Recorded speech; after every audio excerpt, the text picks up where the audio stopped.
Okay, hopefully we are back up.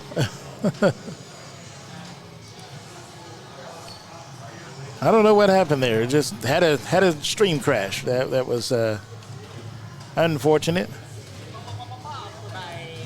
All right, so we are going to Monster Bash. That matchup is going to be Michael Brown, Derek Rottler, Alexandra West, and Adam Mickle.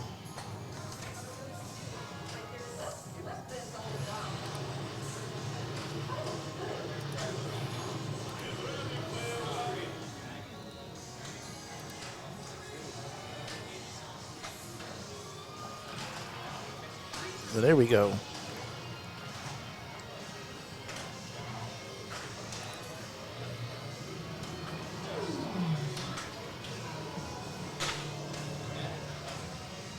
All right, so Monster Bash in the house.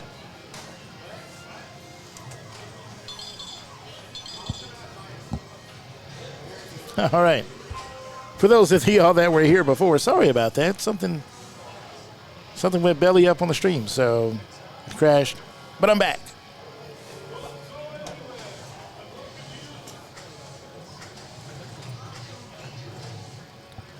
And as always, you know the rules. If it looks weird, if it sounds weird, hit your boy up and let me know in chat. That way I can get it fixed. And we all have a good time.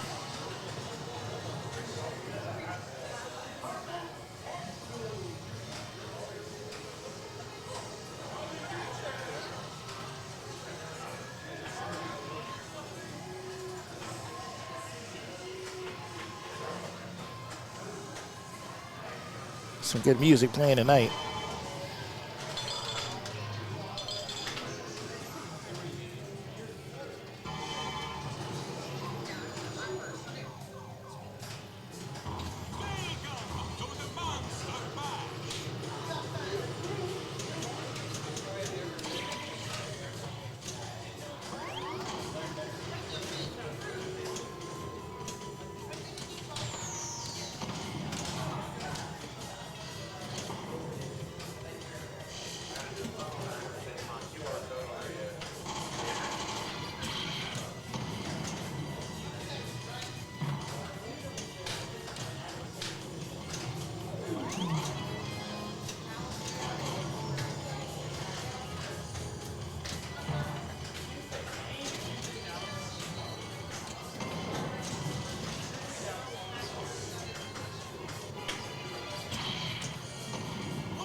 All right.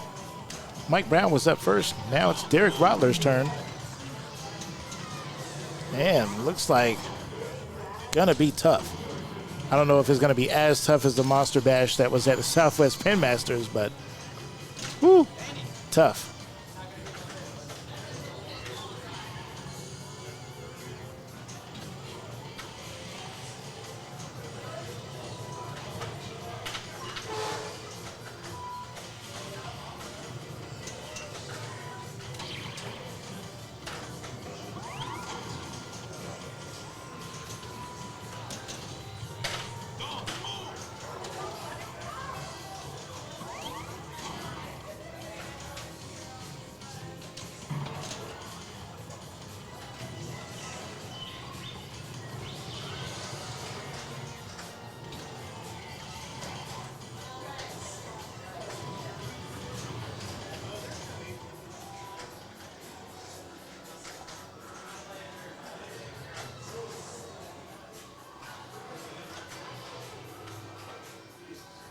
All right, try to bring that noise down a little bit.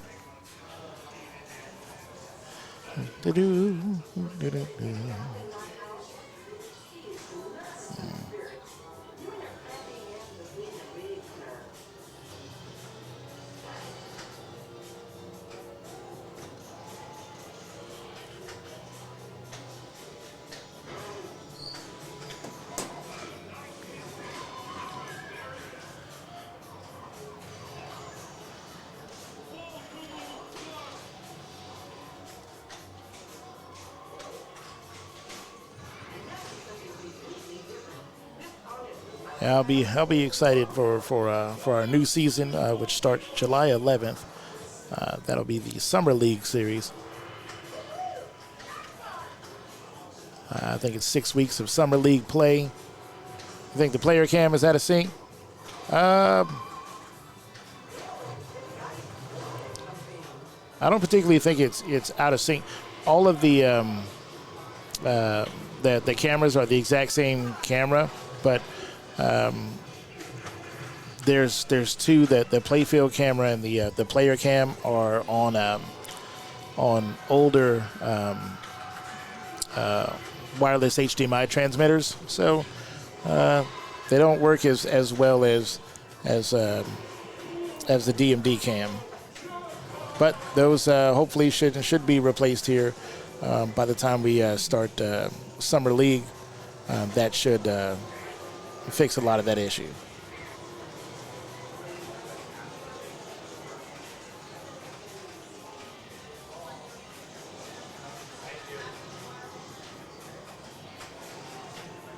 And Nick Lou, thank you very much.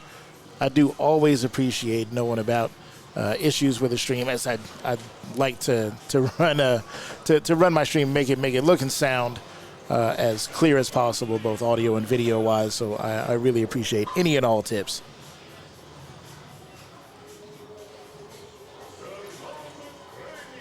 Games like Monster Bash, like Alien, Medieval Madness, they are about as far away as we can get from these transmitters. And even then, with the closer games, sometimes they will still just kind of blink out.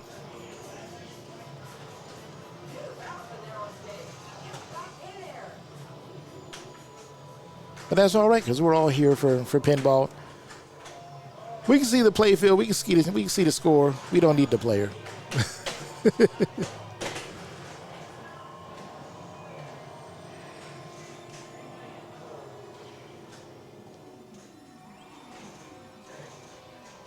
The ball, too, these players are trying to catch up to Michael Brown.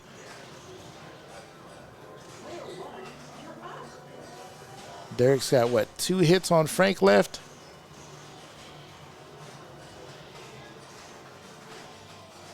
But maybe he can bring Drac into it. Oh, not able to do it. All right. Miss Alexandra West up.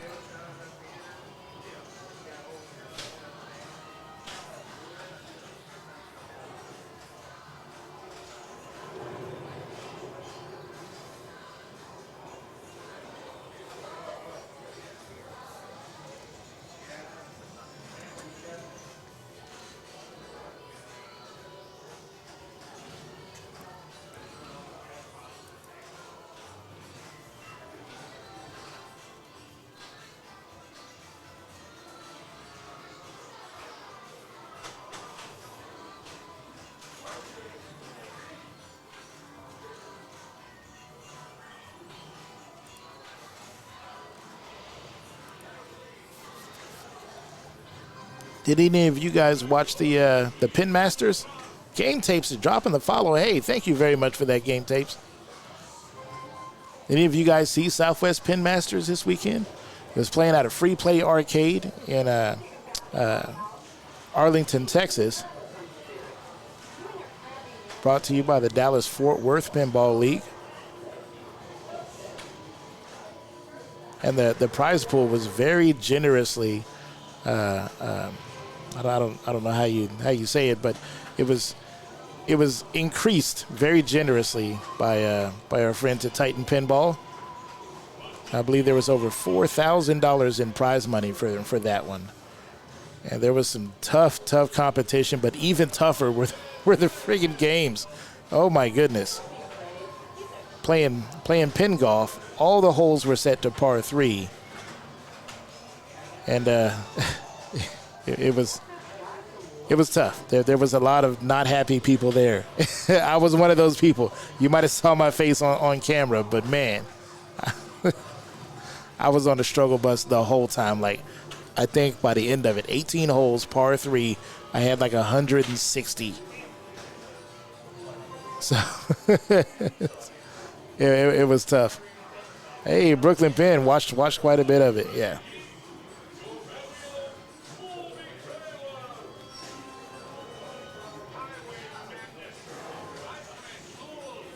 But I felt better the second day because I wasn't playing.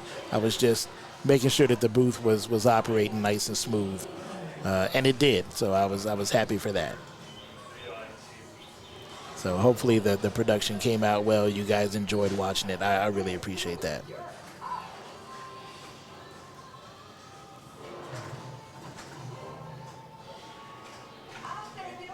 I don't think anybody's going to get the replay on this one. To start a ball 3, Mike Brown's up.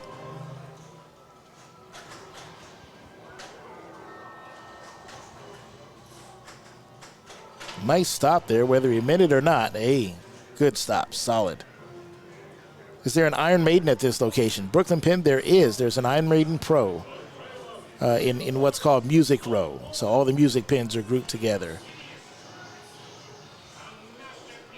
There's Iron Maiden, Foo Fighters, there's Kiss, Aerosmith, AC/DC. There used to be a Led Zeppelin. What else? There's a Metallica. Every once in a while, they bust out a Spooky Pinballs. What is it? Alice Cooper. Alice Cooper's Nightmare Castle. Did I say Aerosmith? Yeah, I said Aerosmith.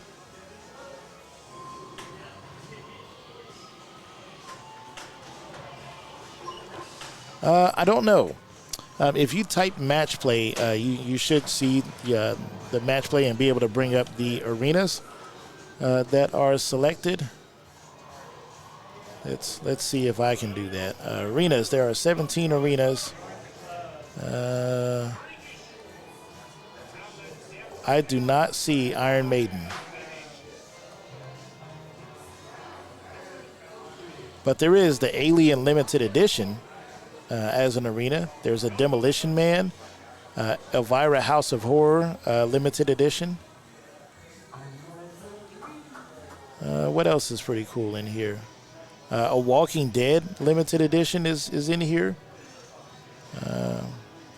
Metallica, but I don't think it listed as LE, but I don't think our Metallica is LE here. There's a Creature. So, quite a few awesome games. You're thinking of buying an Iron Maiden, man. Nah, you definitely won't be disappointed with that one. Heck, you're going to be taking a while just working with the skill shots, bro. I think there's like 8 different skill shots. But my favorite one, soft plunge to the left out lane.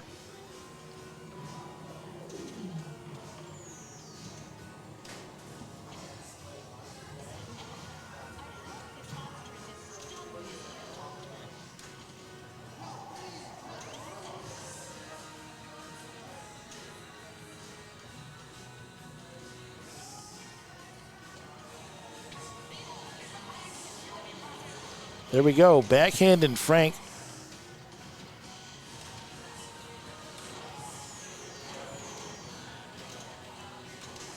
But didn't really have another creature to bring into it.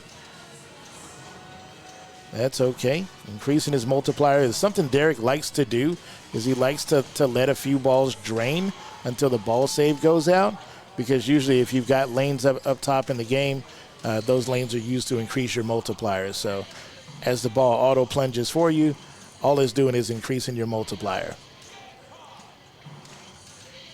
Now that's usually against what most people would do, which is to shoot dangerous shots during multi-ball while the ball save is on. So you kind of take your pick as to what's more important, your bonus or your more dangerous shot. So, I mean, let's say you've got multi-ball in The Walking Dead. Well, if you got multi-ball and ball save is on, hit your drop targets, right?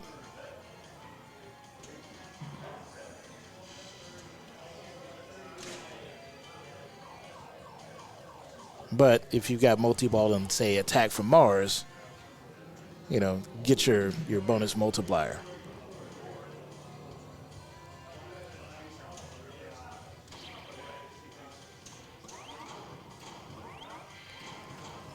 You're talking about Rick Stretta Jr. with his moves. Yeah.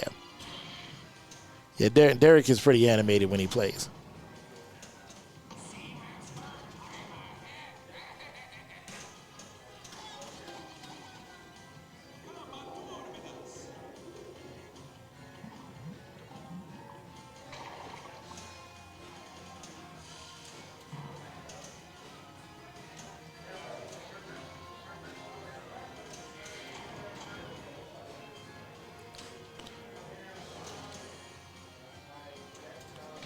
So Derek was unable to catch Mike Brown. Maybe with some super jackpots, Alex can do it. We'll see. She's only about 3 million now, so 8 million points to catch Derek.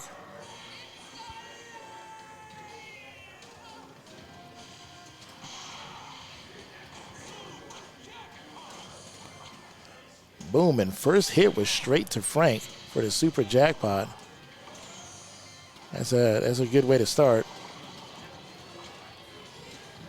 Super jackpot at 2x. You definitely want to collect that. Come on, let's go, Alex. Keep it going.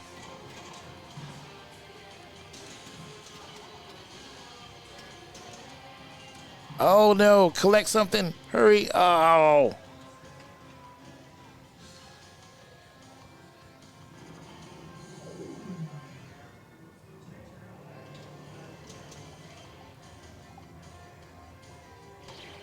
So it looks like Alex is going to be getting a strike on this one.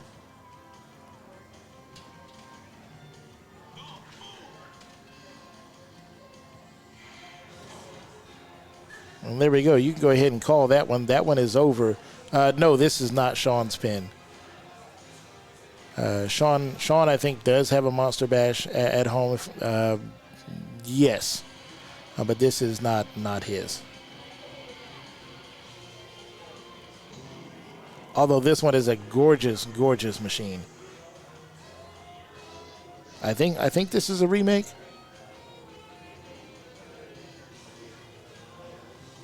All right, so it looks like we've got those scores entered there.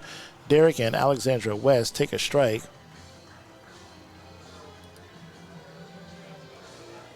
And we'll find out where we're going to next. And freaking Aerosmith is going to get me it's going to get me a copyright warning. So, if you're trying to watch the VOD later, part of it might be muted. Yeah, it's a great machine. The call outs are cool. Like there's so much that's really great about this one here. Let's see where Adam's going to take us tonight. I mean, look at the shine on that chrome lockdown bar. Oh. Just tasty. All right. Looks like the handoff to Randolph. Derek Rotler. We should be going to a classic. Let's see which one we are going to. Please let it be Fathom. No, it's not Fathom. Playboy? Yes, we're going to Playboy. Okay.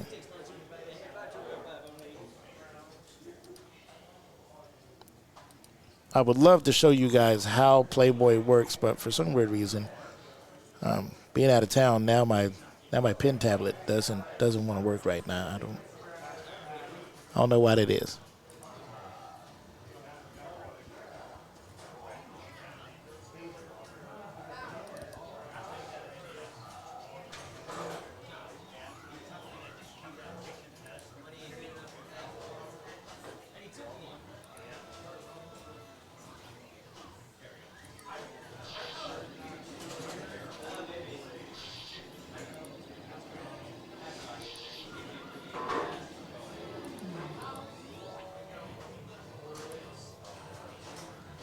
Oh, somebody unplugged something. That would explain why.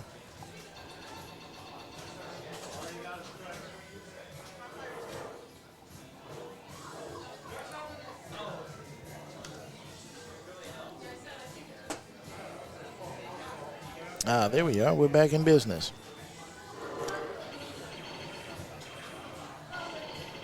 Okay. So if you guys don't know about Playboy, you got these keys. You see, like the key there. So you got 5 keys. One down there, and up top here. You light the keys, then you get your multiplier: 2, 3, and 5x. If you advance your bonus all the way to this 20,000 point super bonus, that bonus will stay with you throughout the rest of the game. So let's say that you've got 5x bonus on 20,000 points, then you're going to end up starting your next ball with 100,000 points already without doing nothing.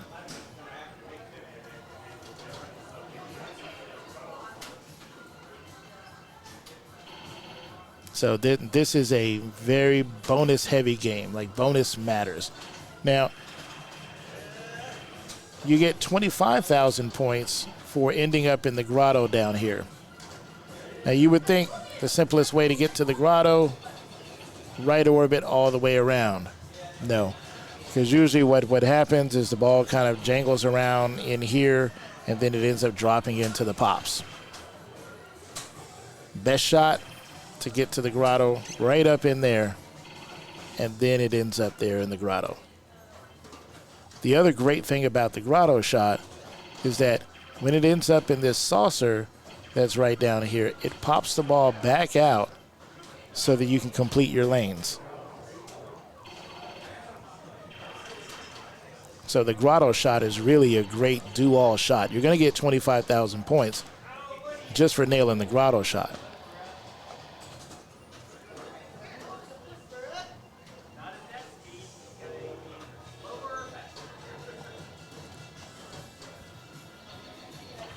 And there we go. Alistair Kent pulling off the grotto shot just like it should be. And a second grotto shot. So masterful nudging here. Can get one of those middle two. Let's see. No nudge. Hey, Moody in the house. What's up, Moody? How you doing? Welcome. We're checking out some Playboy. I just explained how to play it. Please tell me you know how to play this. You've heard me explain this tons of times. It's one of the few games that I feel like I know well.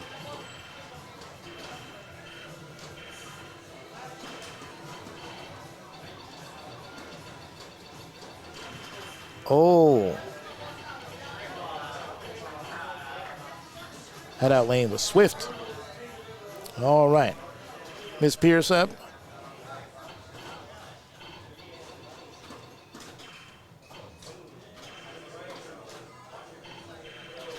Oh, nudging too late. All right, Derek. Let's see what you got. Now, I usually try to plunge for the one of the two in the middle up there because I feel like those are harder to get.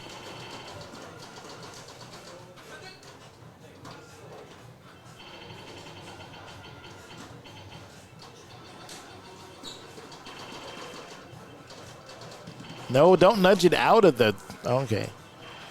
Don't nudge it out of the grotto. What are you doing? I have good knowledge of Playboy. I go for the bonus X. Yeah. The bonus multiplier with the 20,000 point super bonus that you carry through to the next ball. Heck yeah. Derek trying to nail that grotto shot again.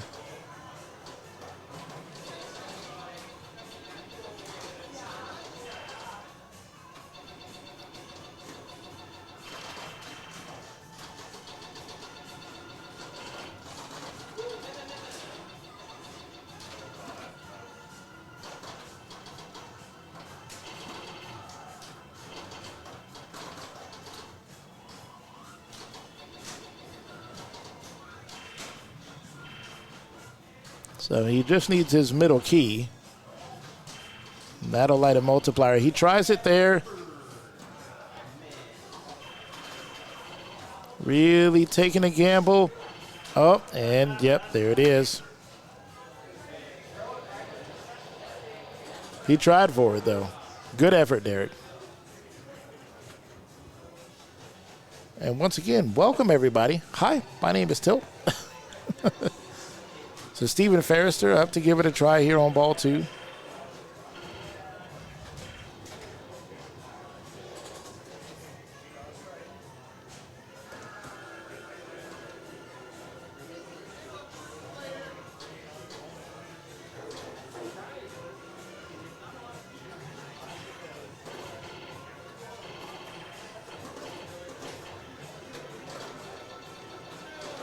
Oh.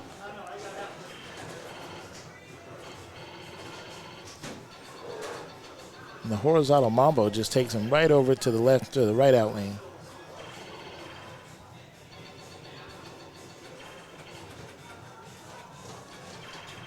Nobody really with the runaway score.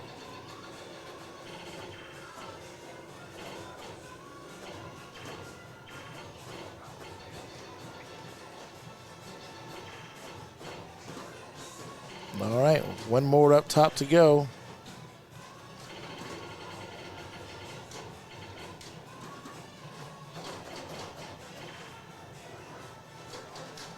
Oh, what a juggle.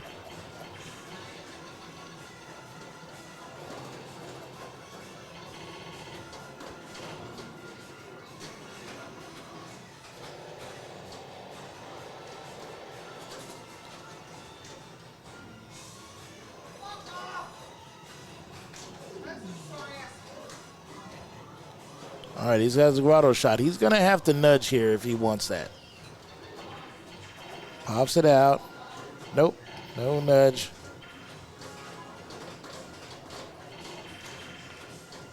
All right, up to 11,000 in bonus. Still trying to get the grotto key for the multiplier.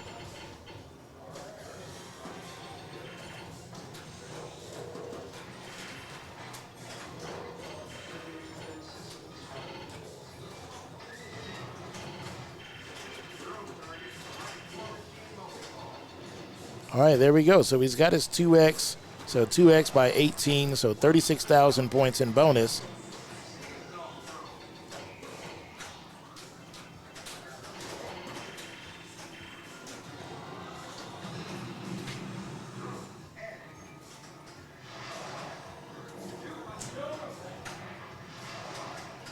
Gets the last one. Now just has the middle key to go to get to 3x.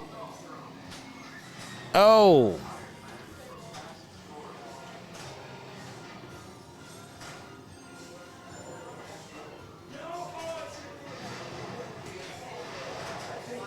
Yeah, at 18,000 by 2 in bonus.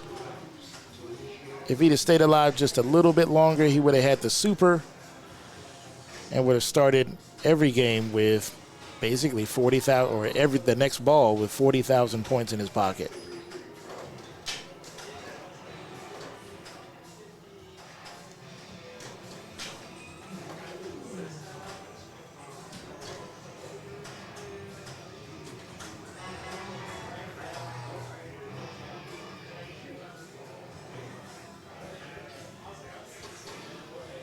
I've been working on my nudging, and I explained it to somebody the other day the way that it was explained to me. And I've been playing pinball for about 2 years.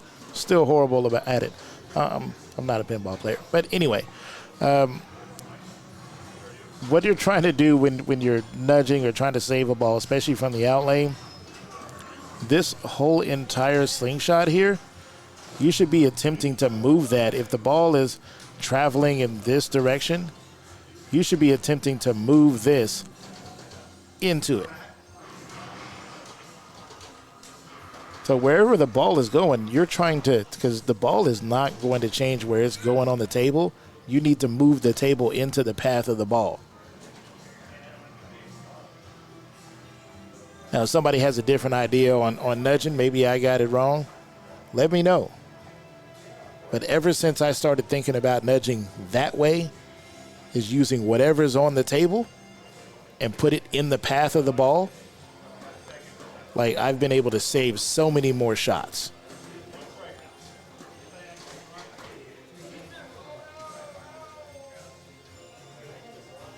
And also remembering to keep the ball like in between the slingshots. You know, keep the ball in here. Once it makes it over the top of the slingshot, like, you know, Jesus take the wheel. So Alistair Kent with the walk-off there. Oh, he did make his super bonus. So you can see in that game his 2X was lit. So his 2X and his 20 was lit. So he started that ball with 40,000 points.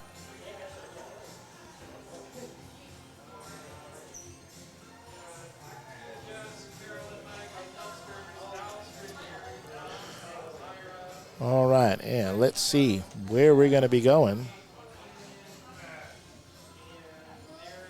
And you can type exclamation point match play in chat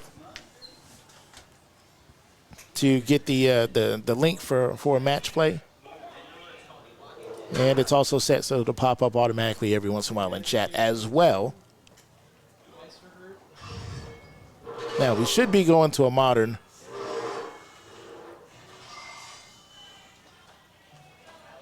Where are we going? Jurassic Park or Munsters? We're going to Munsters. Okay. The same as last time.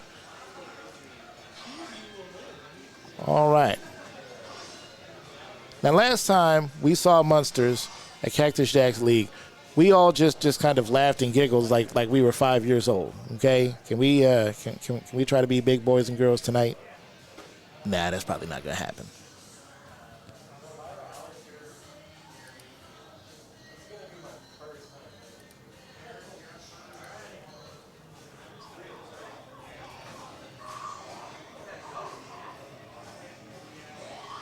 Yeah, Greatest Vision. I love that your handle is Greatest Vision, and I'm an optician.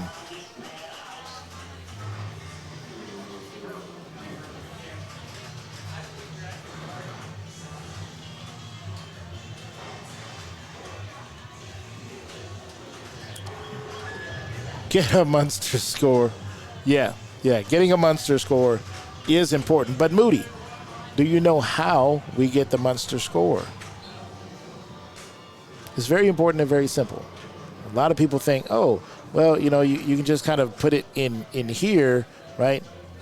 Grandpa's boosted. Lily's boosted, right? That helps. But what you really want is right down here, 2X and 3X. Right? You get both of those lit, and I think you're rocking 6X. Nice nudging, but picking up a danger.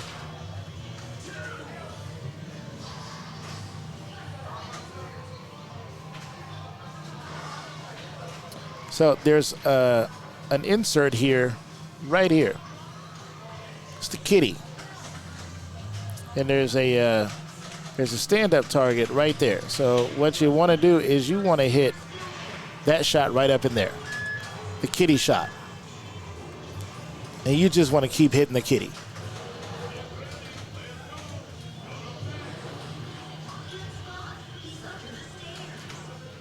Only when it's lit, yes.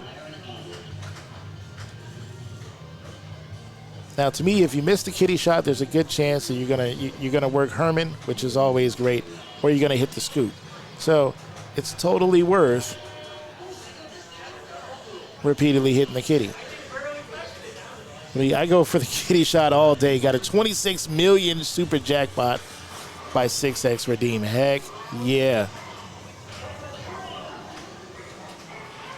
That is a good question, Brooklyn. Let's see who knows the answer to that, because I do not.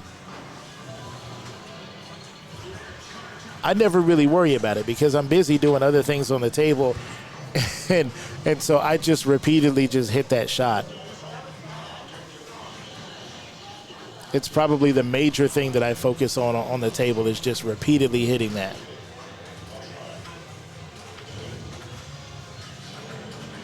I bet the general knows.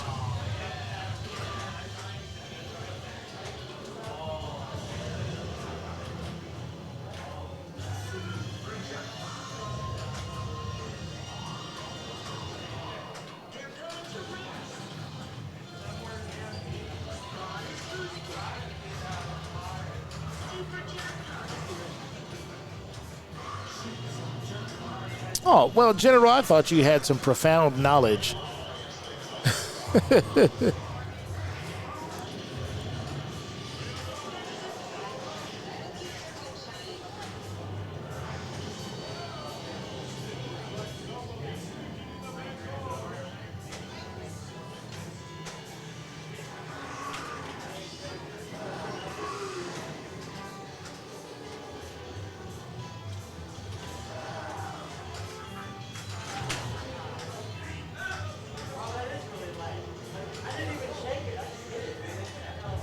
All right, Kitty, playfield multiplier. Completing a family member level will enable the Kitty target to advance a playfield multiplier. The multiplier advances from 2x to 3x to 6x and lasts for about a minute. Hitting the Kitty target while the playfield multiplier is active will reset the timer, award points and bonus multipliers, and potentially light the special or extra ball. Make good use out of this playfield multiplier as it can drastically increase the amount of points you collect throughout the game. So what that means is to repeatedly just bang the crap out of the Kitty, just all the time. And you're going to win big.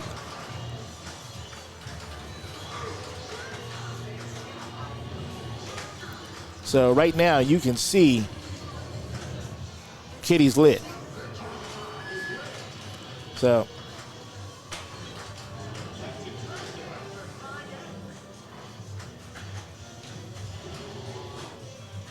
hey, Sonic Master in the house. What's up, Sonic? How you doing? Welcome to the stream. I hope you're having a great night. We are doing a 3 strikes match play tournament.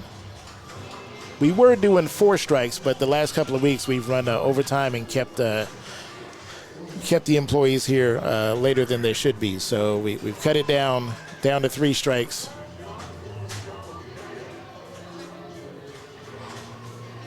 Because, you know, the people who work here, they deserve to go home as well. So we shouldn't be holding them hostage just for our selfish pinball needs.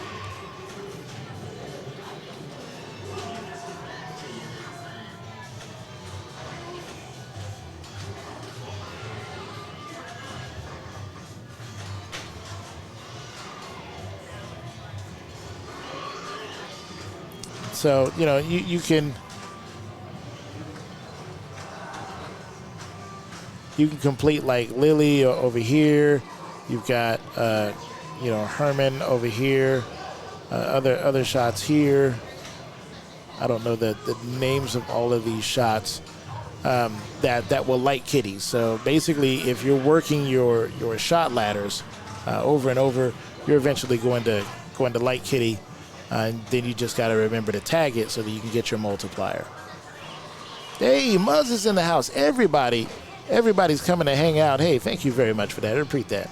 I really appreciate that. All right, we've got Carolyn Dawson up for her ball too.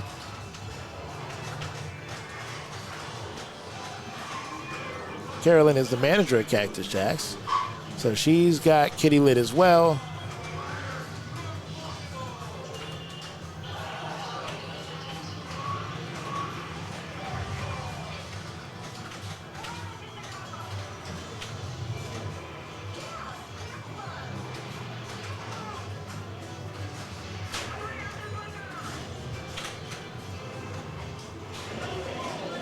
Oh, an Atari pinball machine. Nice.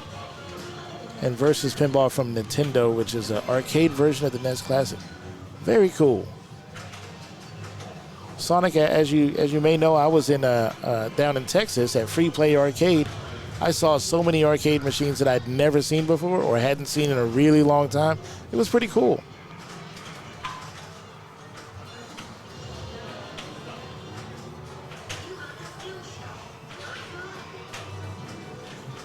But for the first time ever, I saw a light gun cab, and it was called Enter the Gungeon, which was amazing. I had a lot of fun with that one. I actually want to build a light gun cabinet that looks just like it.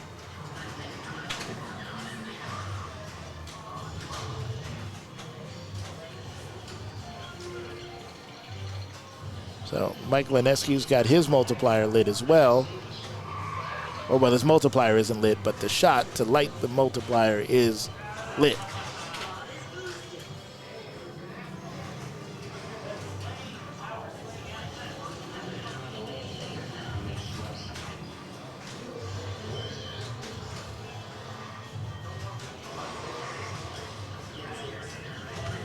See, now when I play Monsters, like the way that I play it and the way that I look at my score, because before I was like, this is a low scoring game, kind of like dialed up. I'm like, what in the heck is going on?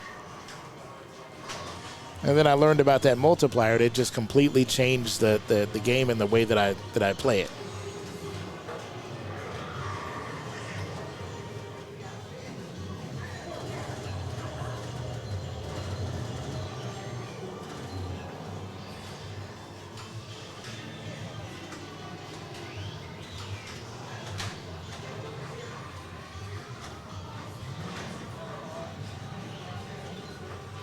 Oh, and I think somebody listed off the different, the ramps are Spot and Raven. Okay. Thanks, Moody. Jessica Schmidt doing her thing.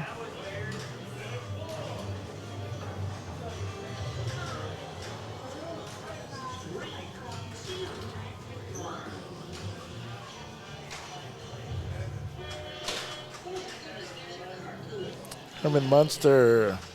Hurry up and hit Herman. Bam, and there it is.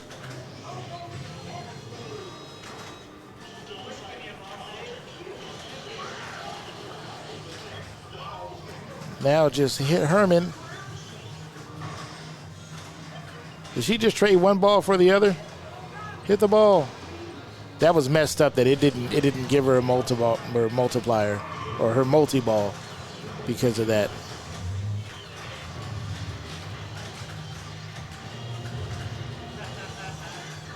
Come on, get that kitty.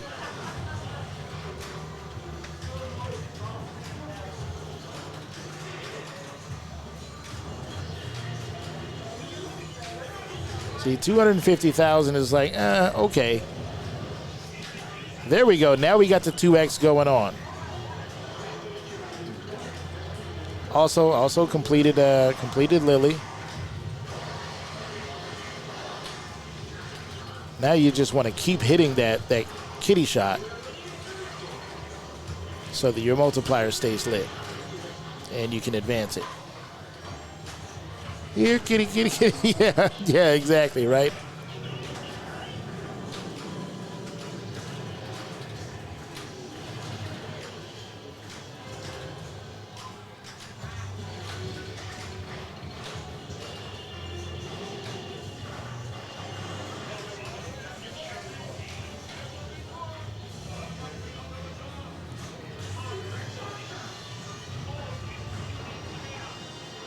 So 800,000. So look what that 2X did.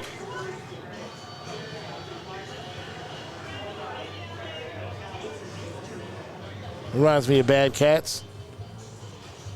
I don't know. Been a little while since I played Bad Cats. Hey, there we go. Light kitty. Shoot the hurry up for the playfield multiplier.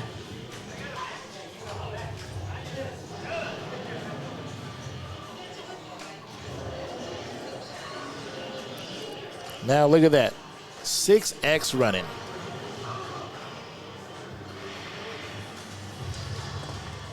So 6X multiplier on every shot. Oh no. She tilted. Oh, I know she felt that.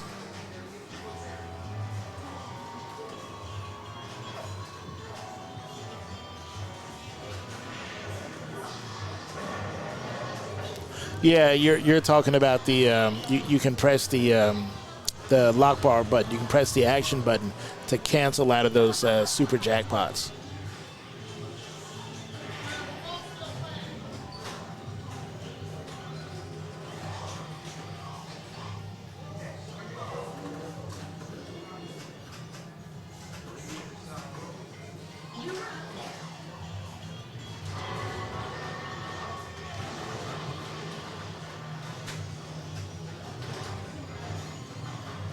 Oh well, if you're in 6X, yes, yeah.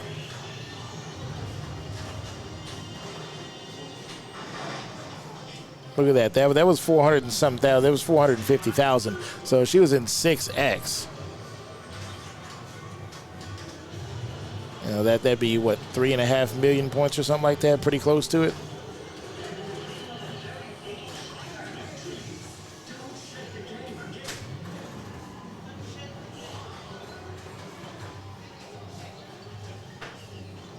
Moody Mystery coming in with the calculator.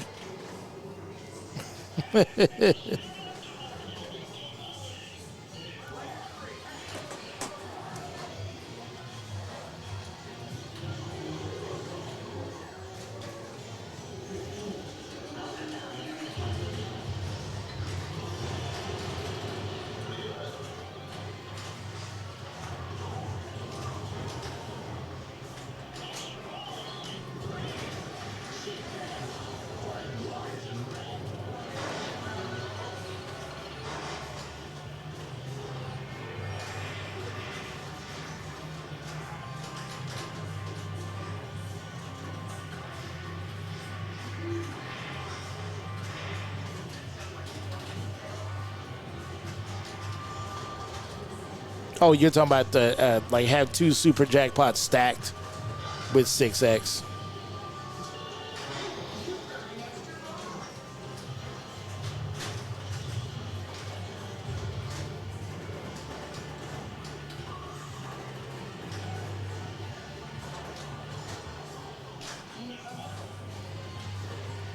And the Munsters not treating Mike very well.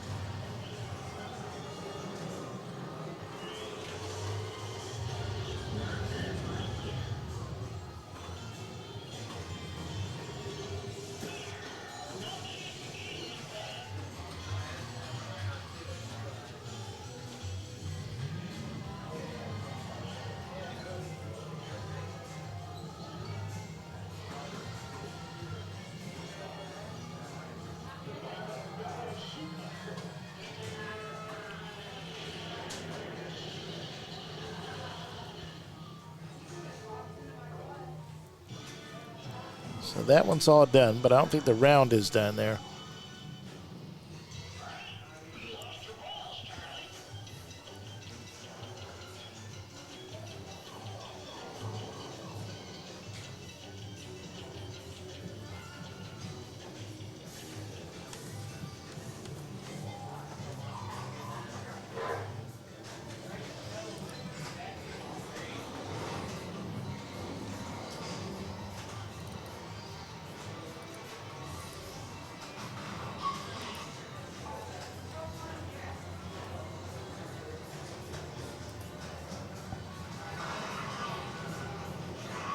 All right, so Gary Brocksterman still with no strikes.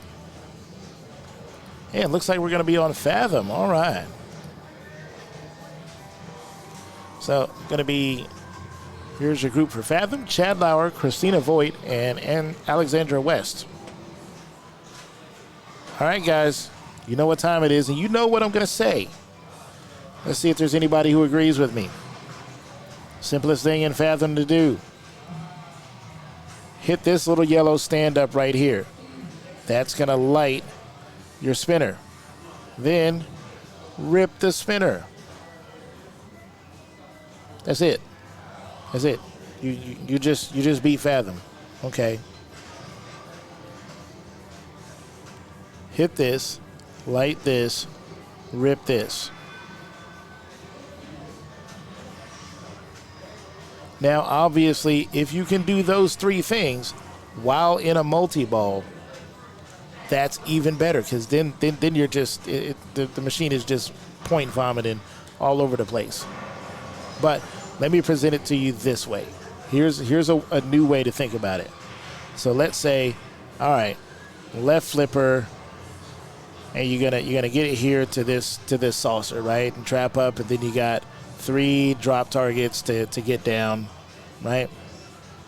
So if you need to hit this and you miss over in this direction, you're going to work your locks, right? That's towards locks. Great. If you've got this here lit and you need to work your upper lock from this direction here, so you're trapped up on the right flipper. If you're trying to hit this and you miss wide, you're just going to work your locks again, right? So if you're trapped up on the right flipper, you're going to want to hit that. But if you miss, you're going to work your lock by default. If you're trapped up on the left, simplest thing to do, if you got this lit and you're on the left, a nice safe shot, just backhand that. Right? So it really depends on where you are. Now, if you don't have the spinner lit and you need the spinner lit, then try to get your lock here. And if you miss, then chances are you're going to end up lighting your spinner. And now, depending on what flipper you're trapped up on, is what you're going to take a shot on. Red Saint, is it 3X or 4X? I see Christina playing.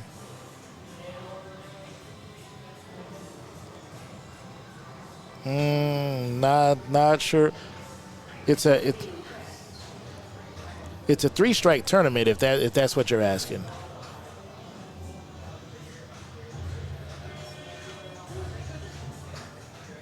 Hey, and Shadow Tilt dropping the follow. I'm just regular tilt. I'm just try to tilt. But Shadow Tilt's a cool name too.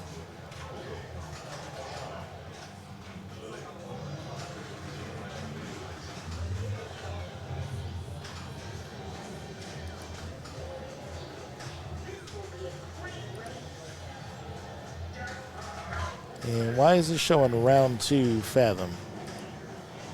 I am not sure. Why we are still on round 2? Round 3, that's because Fathom is not in a round, so I don't know why we're just parked up here doing nothing. Oh, you're welcome, Shadow Tilt. Well, that is just unfortunate.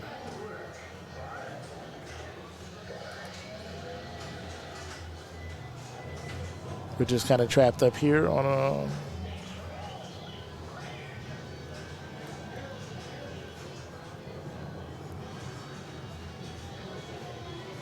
And unfortunately, I'm not going to go out there and move the rig and interrupt somebody's game. Alan, what's up? Welcome to the stream, buddy. So nice to see you here. Look at all these people here for a Tuesday night. Man, thank you for being here. Does anybody agree or disagree with my Fathom League Night strategy? I'd like to know.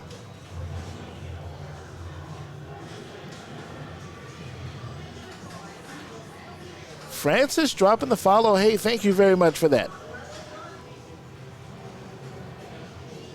Alan says Fathom Magic. Are you a big fan of Fathom there, Alan? Light the spinner, rip the spinner. Yes. I thought I was the only one. I can't fathom anyone doing it better. First, you have to be able to hit the yellow target. Yes, that is really, really important. And guys, if you don't know that, that's what we're talking about is this stand-up target there. It's going to light this insert here, and then you just rip the crap out of that. If a spinner rips, then yes, which I was not able to do. Yeah, General, it can be tough for a lot of people. What's the yeah, rip the spinner, don't drain. Yeah. I mean, okay, so... Alan, what I was talking about earlier is how to play this game most efficiently for a standard league night. J Rocket, were you here? Were you able to play this? How did the chewing gum work out? Oh, Eric gave you a great visual cue for the backhand. Okay, cool. So what I was talking about, the most basic thing, you're going to hit that yellow target. You're going to light this insert. And then you're just going to rip that spinner. That's going to usually get you enough points to do really well in almost any league night anywhere. Unless you're playing at District 82 with Raymond Davidson. You're going to do pretty good with just that. But let's say you want to take it a step further, because the other half of that is people talking about, get the multi-ball, right? Well, yes, if you can get the multi-ball and you're ripping the lit spinner, now you're really just puking points everywhere. And that's awesome for the people who can do that. But if you're like me, and that's not easy to do, then this is what the strategy becomes. So let's say you light the spinner. I was just going to get into it. Now you guys are just going to have to wonder what the amazing strategy is. Although I did explain it about 3 minutes ago. So if you want to go back, watch the VOD. That amazing Fathom strategy that I have is on there. Well, I did get it. You placed 23rd out of 86. Better than 50-something out of 96. Hey, we all have our days, and sometimes we're the champion, and most of the time I'm not. Yeah, is there also tap pass from left to right is too easy. Getting 2x multi-ball with a lit spinner got you to 4 million. Yeah, that's big. That's big.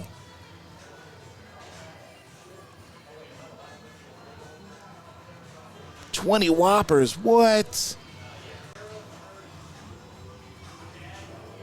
The chewing gum didn't help you win? Or you're just saying it's the same outcome either way?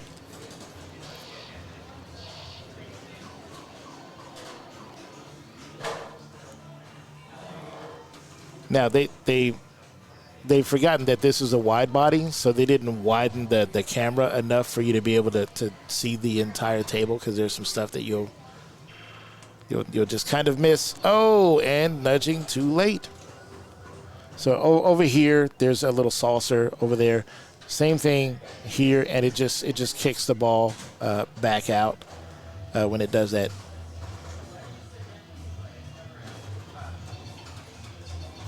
But you've got your 2x, 3x, and 5x lights over there. 2 ways to light those. This dead end shot right there will light them, and so will this saucer. If you complete all of your lanes up top, then you get big bonus points as well. So completing your lanes and your star rollovers, really important. But if you can multiply your complete lanes and your star rollovers, then I think you're making some big points there. And Eric, correct me if I'm wrong. I know you guys have a laser ball, and I know you spend a lot of time with it. So if I'm wrong in that assessment, please let me know. Should sitting while playing be outlawed? I don't think so, as long as it's not disturbing any other players who are nearby. You know what I mean? Imagine a packed tournament like it was for Southwest Pin Masters. You got all those people crushed together, and man, I'll tell you what, I'm not going to get too deep into it, but first time ever I had a serious, I have to go outside and there was a lot of people, a lot of noise, and it got to you, boy. I had to go out and take a break. But let's say if there's that many people that close together, all crushed together in a small space, and you're trying to bring in a chair to sit down to play a 60-second ball, probably not a great idea, because you are going to end up inadvertently bumping somebody, and you could potentially ruin their game. So if I were a TD, unless it was a disability issue where a chair or something like that was needed, then but I would make accommodations for that.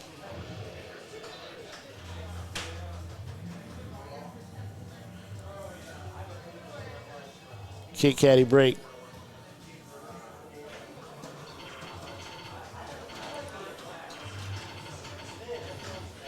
Dead-end multiplier is a good strat, yeah, but only if you're good at hitting that hallway shot, which to me feels a lot like hitting the time tube on a Time Fantasy. Yeah, risk versus reward, because if you miss and end up hitting this, then you're going to end up in this bad area down here, and that's That's not cool.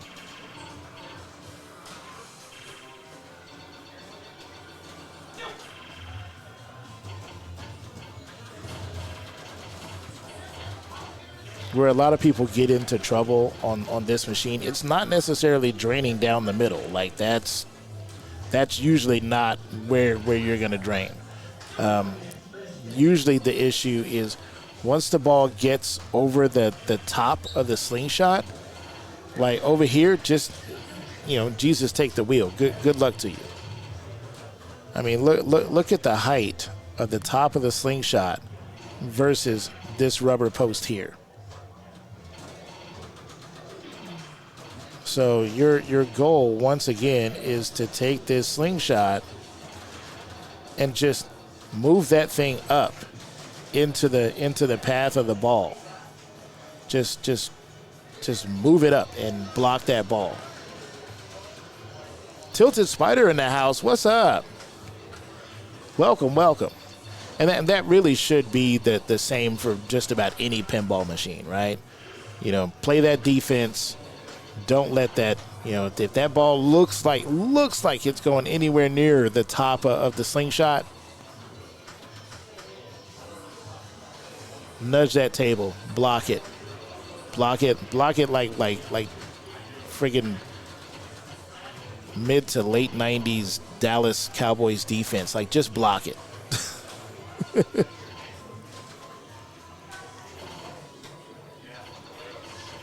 Defense like Mike Ditka's Bears in the 80s. 5X doesn't carry over to the next ball. No, this ain't Playboy. You gotta get it all in one go.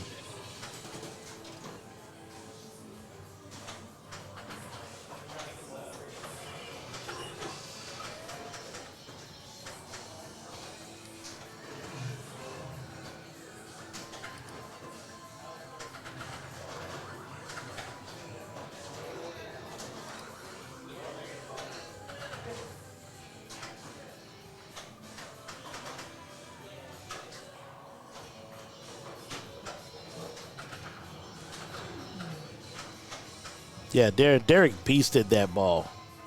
Absolutely beasted.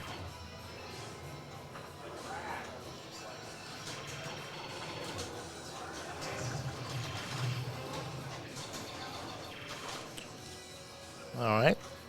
S2X going.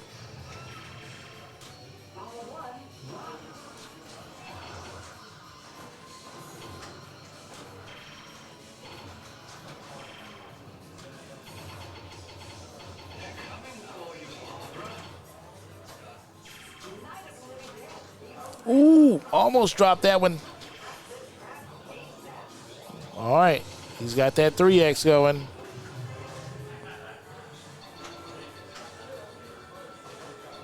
Oh.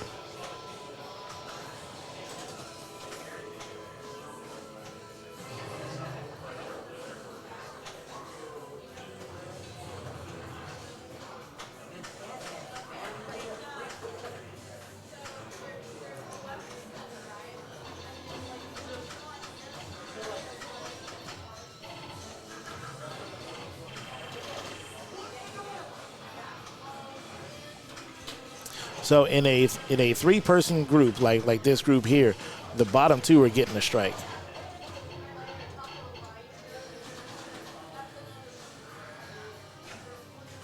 So if you don't win, you lost.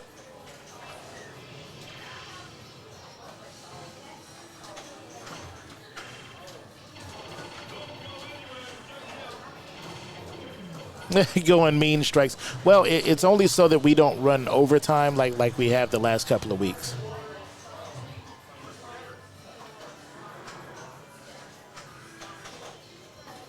A set of nice strikes. So Derek Rattler walking off with a win on that one, which he needed to do. He needed that bad. Look at it. He was on 2 strikes, so he was riding on the bubble, baby.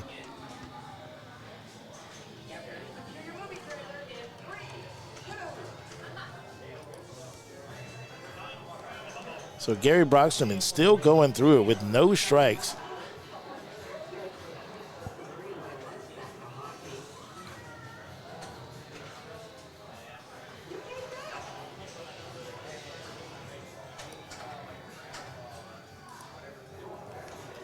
But round 4 is still in progress.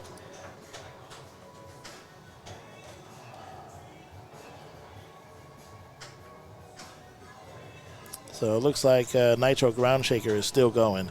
And that has Carolyn Dawson, Chad Lauer, Gary Broxterman, and Adam Nickel.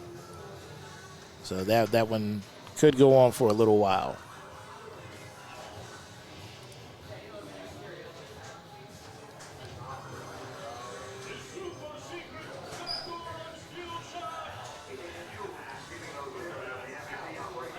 He was going to come tonight, but stayed home because of 3 strikes.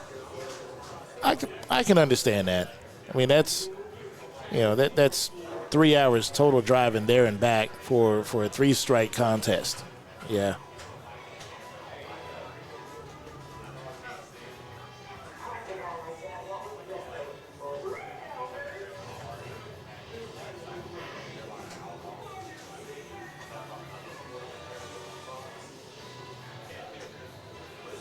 Yeah, I can imagine so. You get a group of really good players.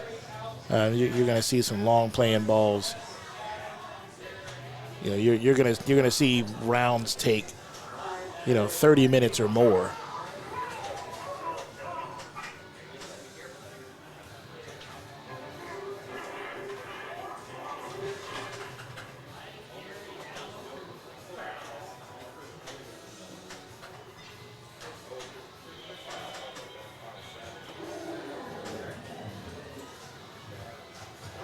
Oh, nice, Spider. Yeah. Looks like we're coining up for some JP. My voice cracking like a boy going through puberty. I'm de-aging, y'all. Like Brad Pitt in that one movie.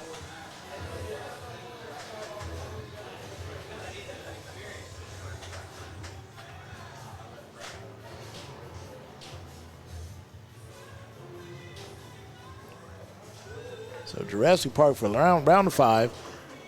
Mike Lineski, Gary Broxterman, Alistair Kent, and Chad Lauer. So 3 people on the bubble.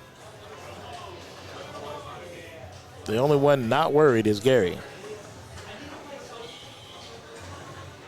Oh, yeah.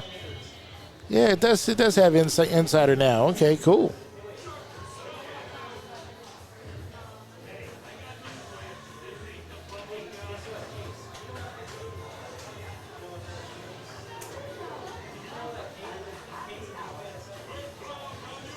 I like his Paulie shirt. You know what? On the back of it, it should have Paulie Shore.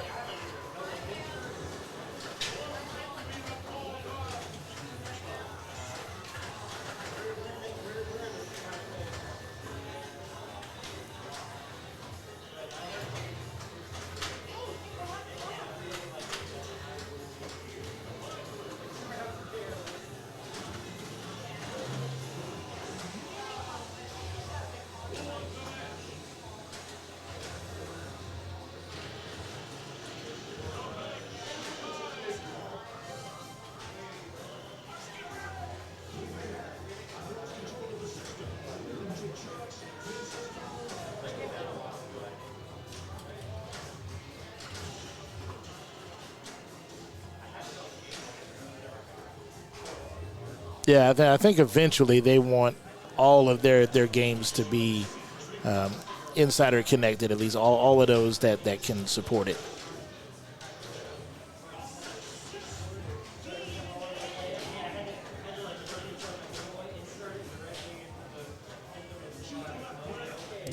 Yeah. Gary's super lucky. It's like they're playing Jurassic Park, no strikes. He's wearing his Jurassic Park "I'm gonna win" shirt. And amazingly, he's not even wearing his shades.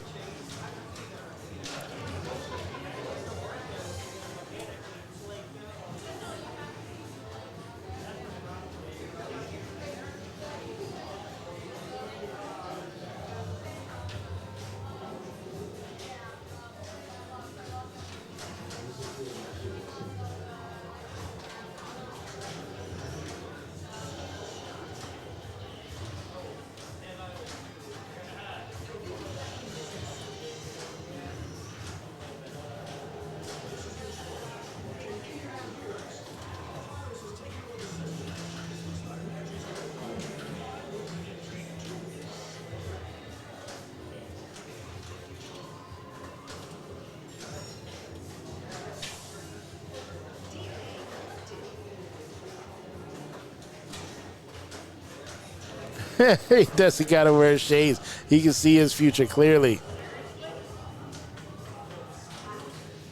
Maybe the tilt is still set on Silver Ball Showdown tilt settings.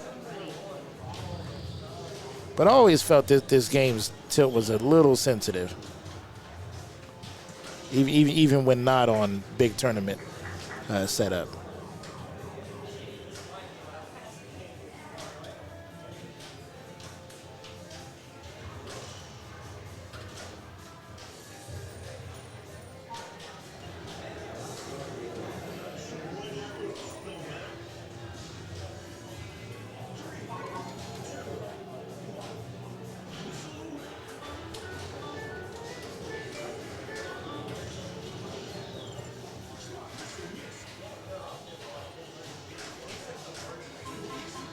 So Gary Brocksterman already at 15 mil.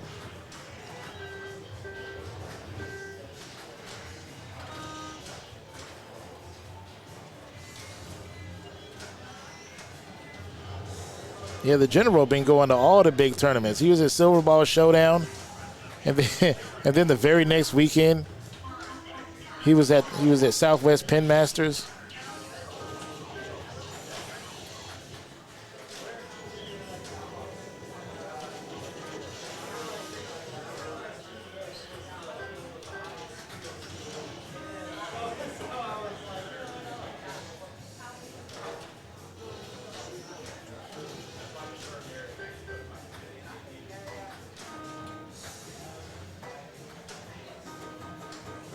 Eric, you believe you know who the General is?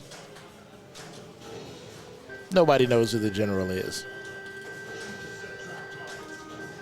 But as I understand it, he is not a fan of F-14 Tomcats.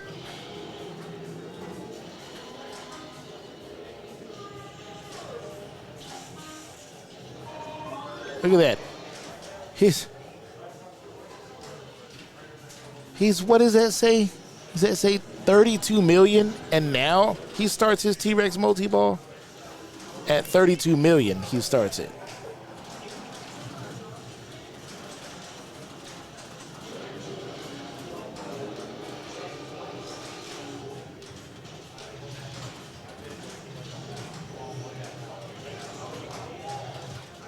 Yeah, it's like this game has an easy mode just for Gary.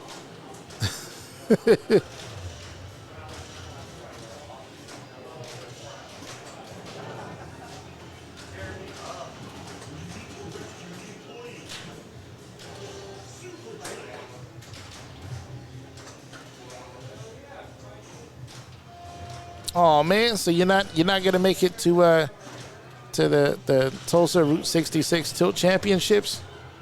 I was hoping to see the General there.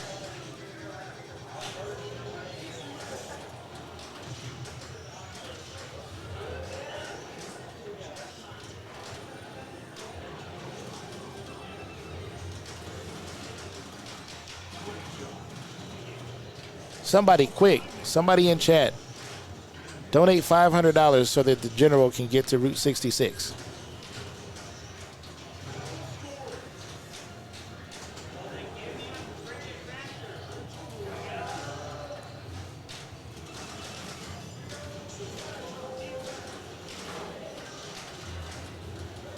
I saw somebody do something like that, and then Mr. Beast showed up in their stream and was like, "Don't worry, bro, I got you." But they were talking about a house.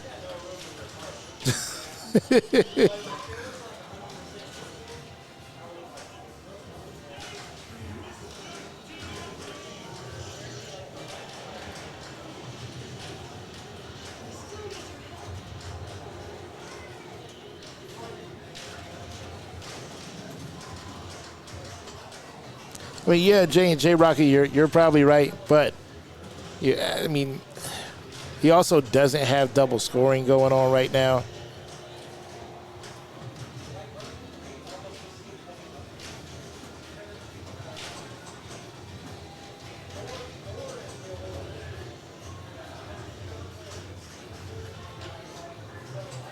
Bring your mom with you. She likes pinball, right? Dang, Gary, let somebody else play.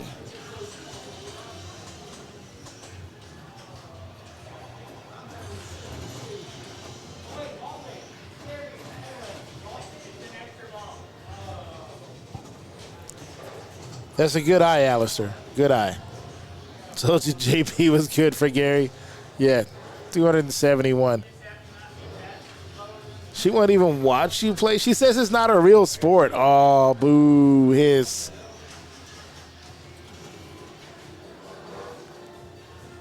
And you have to remember that 271, that was that was Gary's ball one.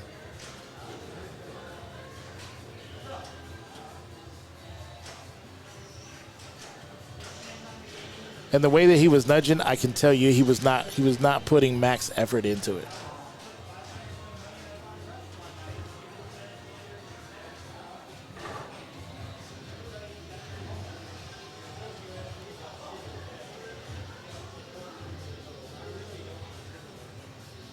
That's awesome.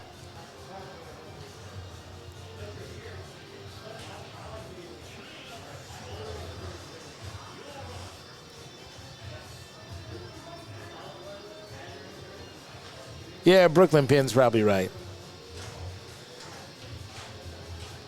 All right, Chad Lauer. I think this is the first time we've seen him tonight. Made in 1980. He looks good for vintage.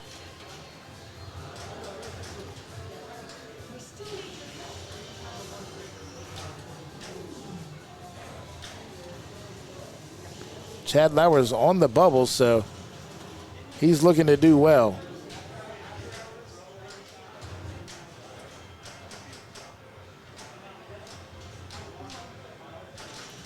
A little tap pass just barely makes the gap. And that's going to, oh, what? Oh, tilt.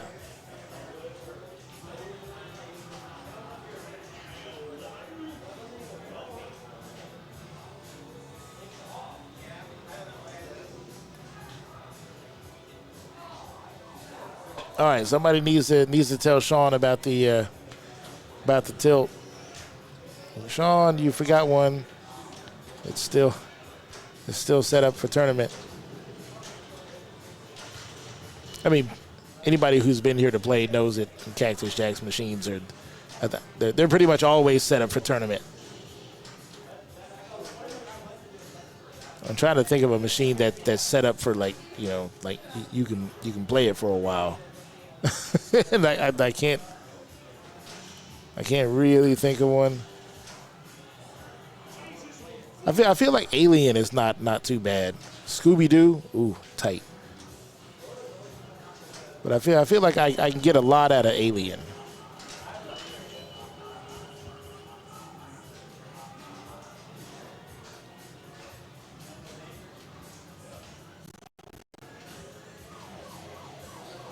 I don't think Buck Rogers is too bad either.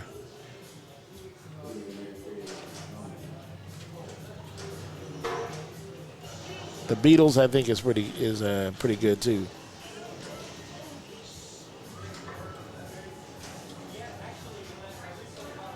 The Walking Dead and Iron Man, both of those machines don't play that. You breathe wrong and you getting a warning.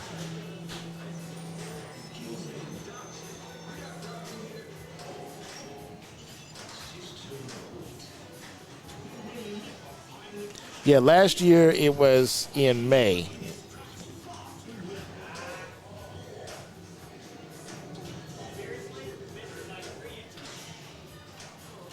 Yeah, laser ball is pretty generous. It used to not be though. It used to be like Attack from Mars. That's a good one as well. Oh! Wow! Woo-hoo-hoo.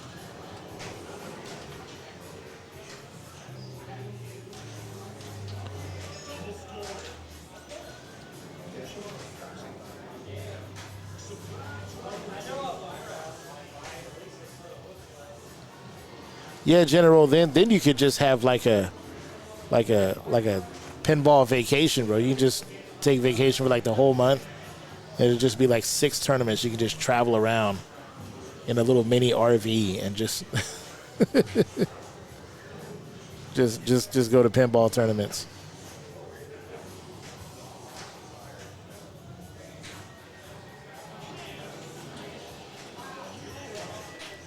Well, Hangar's tournament was July of last year, basically the same weekend that it was last year, because it was like July 7th through the 10th, because the last day of the tournament last year, Sunday the 10th, was my birthday.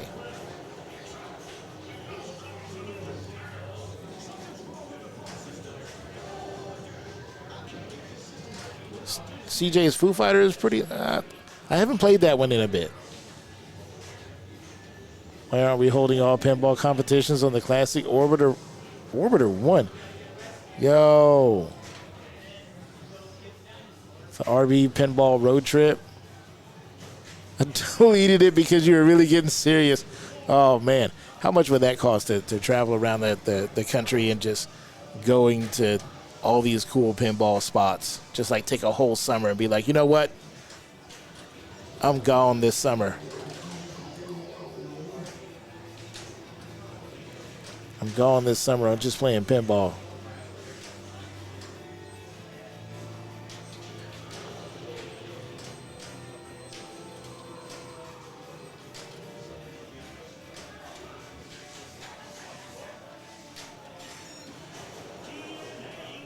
A dream sabbatical?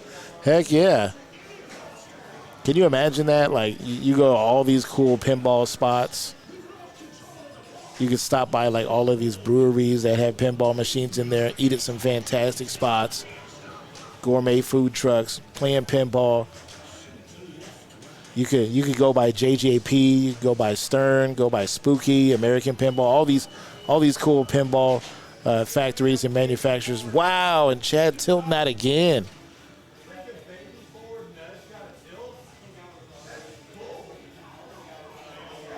Like that would be awesome. I'd be down for a pinball road trip like that. Just like kind of like a drive across America kind of thing. And you'd make your halfway point Chicago. Oh, man. That would be cool. Brooklyn Pin, I'm starting my list again. Eric, you want to District 82? That's the SummerSlam, right? In August, is that when that is? Or the Summer Series or something like that? Bam! And he hits a skill shot. He feels good about that one, but he also looks like he feels a bit hopeless. But that's okay. You know what? All it takes is one ball. That ball and not gonna get it there. Hit up TPF, Expo, etc. Well, now you're talking about like a 6 month, because I believe TPF and Expo are exactly 6 months apart. Because TPF is like the last weekend or something of March, and Expo was like the last weekend of October. I think they're exactly 6 months apart, so that'd be a long sabbatical. I mean, yeah, there's plenty of places that would keep you occupied playing for 6 months, but whoo, that's my year's salary worth of quarters right there, baby. I'd have to load up the streaming gear in the RV and just go to every barcade, arcade, brew pub, pinball spot I could think of, and like just I'd have to stream and be like, all right, y'all donate so I can keep the stream and the road trip and the pinball road trip going. God, that sounds awesome. Traveling around the country, streaming pinball, road tripping, going to all these cool places.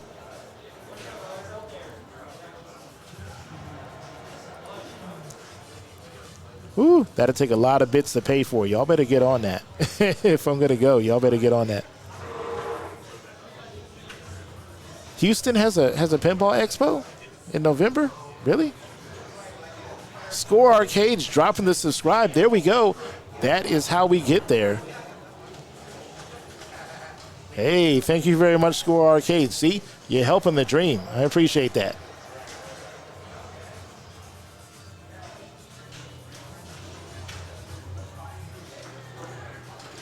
Wormhole is having tournaments every day before Space City opened in November. Wow. Like every day from now until November? Every day? Holy crap.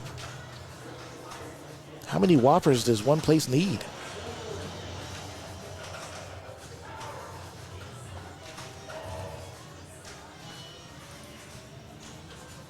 Oh, okay. I was like every day from now until November. What the? Okay.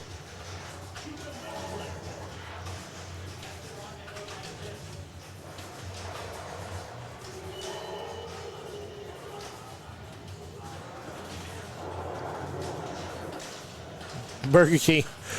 Burger King is the home of the Whopper. Wouldn't it be hilarious if somebody, if one of these arcades got Burger King to actually sponsor a pinball tournament and called it the King of Whoppers tournament? And it was like a week-long tournament, like from one weekend to the next. Whoppers and Whoppers. King of Whoppers. You could call it Whopper King.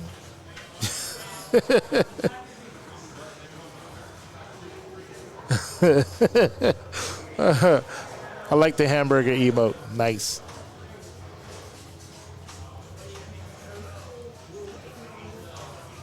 All right, ball 3. Chad's going to try not to tilt out this time.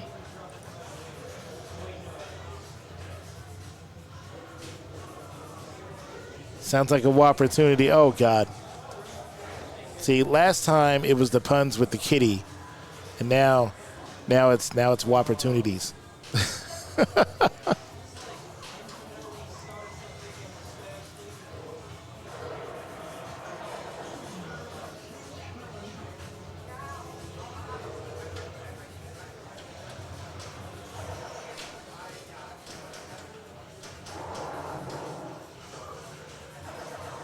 Winner gets free Whoppers for a year. Blockbuster Donkey Kong Country Tournament. You know what? One of my first jobs, I had a job as a door-to-door encyclopedia salesman when I was 15 years old. I was selling Hooked on Phonics and Encyclopedia Britannica. And so for my first time with this company, it was like a summer hire job. And my first time with this company, they put us like in a big van, and we all went to Topeka, Kansas. And we went to Topeka, Kansas, and they would like drop us off in like 2 or 3 person groups in like different neighborhoods, and then they would come and collect us at the end of the day. We finally, Chad isn't tilting out. But yeah, he's got one ball to do it, so pay attention. And they would come and collect us at the end of the day. Well, one evening, I noticed that there was a Blockbuster Street Fighter 2 Champion Edition tournament on like Super Nintendo. And I was like, I love Street Fighter. I'm really good at it. Like, my friends don't even want to play me because they just can't win. I'm like, I'll go do this tournament. I ended up winning the regionals. and became the regionals of like the Midwest champion of this Blockbuster tournament, which was freaking amazing. So all right, I know Chad's happy to not receive a strike. There we go. Yeah, I think Chad's player 3.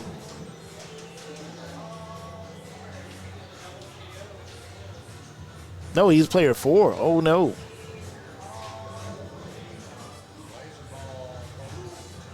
All right, we're going back to laser ball, team.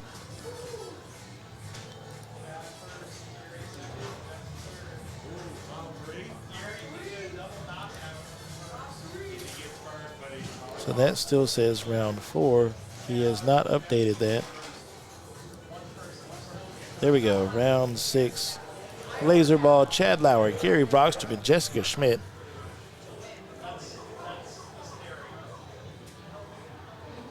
Yeah. Back in the day, like, what was that? 25 years ago or something? No, it was longer than that. Heck, I'll be 46 in like a week and a half. I was 15. It was like, 25 years ago? No, 30 years ago. Holy crap. Time flies. Yeah, but back in the day, that was really the only way to buy them. Like, somebody came by your door and they gave you the whole spiel. And I remember having to carry around this heavy friggin' book. And one of the coolest things that I thought was in the book was the one that I got to carry was the one that had the human body, and it had the clear pages where it was like layers of the body. So, like, you could flip a page and then it'd be like the body with no skin, so you could see all the muscle, and then you flip another page and it would be like the skeletal system, and you flip another page and it'd be like, the vascular system and all that stuff. Like, I thought that was the coolest thing. And then it had like gold leaf on the edge pages and stuff. It was ridiculous. If we have time, I'll tell you a story about how I sold my one and only ever gold leaf Encyclopedia Britannica set. And I almost died doing it. So after we're done with the tournament, if you guys want to hear that story, I'll tell it.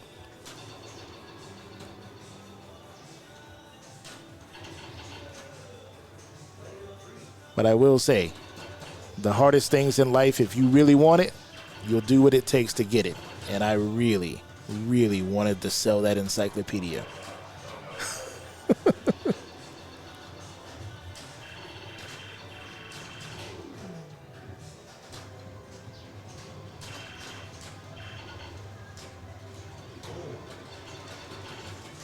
Joe, it's a great story. I'd love telling the story.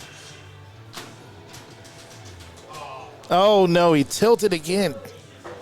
Chad just going ham on these machines, and these machines are like, no sir, this is not gonna work. I think our vacuum cleaner was door to door too. Oh man, big heavy Kirby. Was it like the upright vacuum cleaner Kirby, or was it like the suitcase Kirby? Like with the separate hose, and you had to like pick up the body of it and like carry it around with you. Those things were cast iron. Like, up until recently, like hotels still used them because they literally they either never broke down, or they were made out of such heavy duty equipment and motors that, I mean, it was like working on an old car. You can always find parts for it. It just like literally nothing wrong with it. And now to find one of those old cast iron Kirby's, like, them things are ridiculously valuable. Yes, that's why did that not count as a full light on the? There it is. Finally, I was like, what the heck? Why didn't it count as a full light on the? There we go. Bet it was green.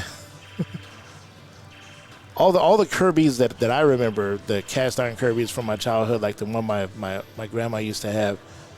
It was the red with the black kind of paisley pattern on it.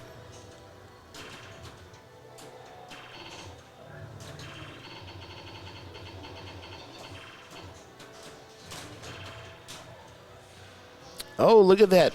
A little bit of defense there with the upper flipper to keep it away from that out lane. Oh, hallway shot. He's up to 3x now.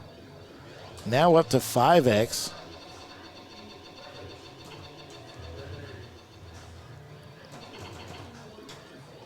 Bam, there he goes. Spinner's lit. Spinner's lit on both sides for big points. Nudge it. Oh, and it just makes it over. Look at that, ripping the lit spinner. Let's go, Gary. Y'all remember that scene from The Last Dragon? When he realizes that he's got the glow, and his arms start like going around in a circle, like you're hallucinating, like he's got 6 arms. Y'all remember that? That's Gary right now. Gary is the master.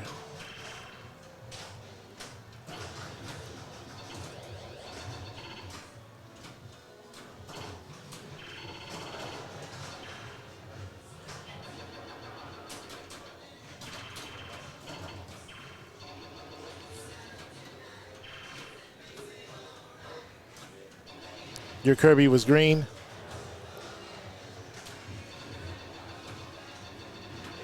Yeah, exactly, right?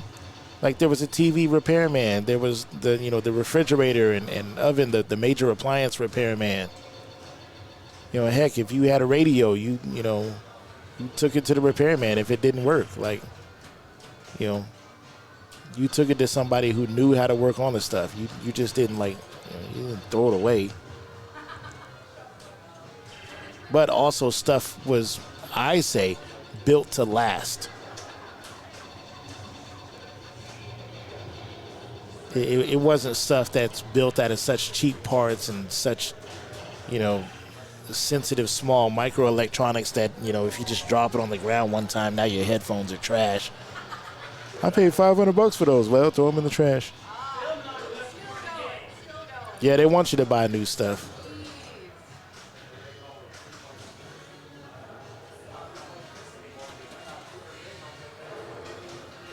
That's why that 1976 Grand Prix that I got from home, at home, it still works just fine. Well, not just fine, but I mean, it works. Once I get in there and clean like a billion switches, it's going to work just freaking fine.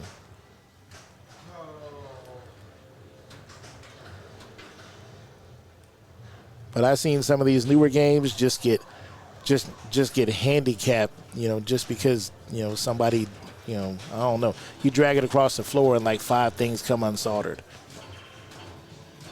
But my Grand Prix, you can roll that bad boy down a hill.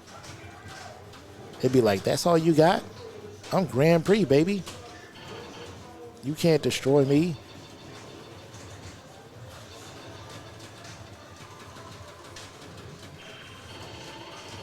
Ooh, he caught that one just on the tip.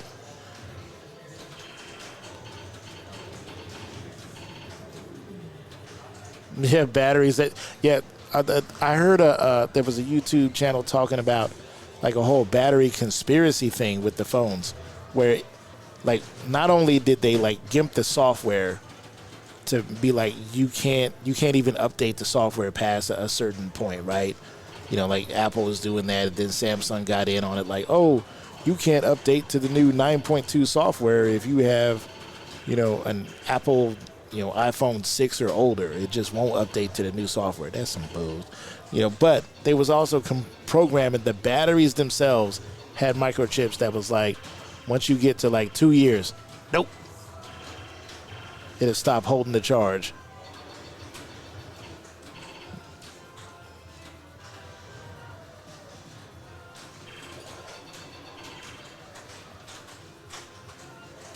Did Gary run the table? Quite possibly. I mean, Gary is having a stellar night.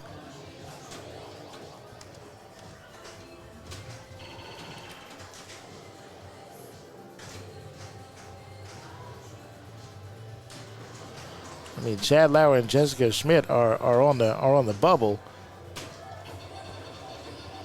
So if Gary wins this, like, it's pretty much over. Because remember, gang, in a 3-person group, 2 people getting a strike.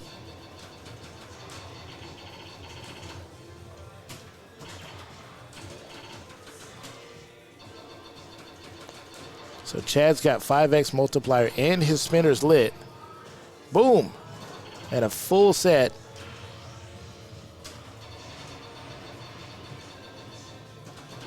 Now it's just ripping spinners and lighting lanes, baby. Let's go.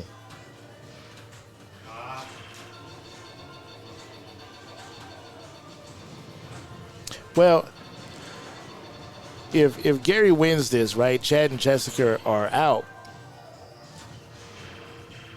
But if they're going to call it second and third place, then there might have to be some tiebreaker. There might have to be a tiebreaker game between Chad and Jessica. Don't you dare tilt this. Don't you tilt this machine.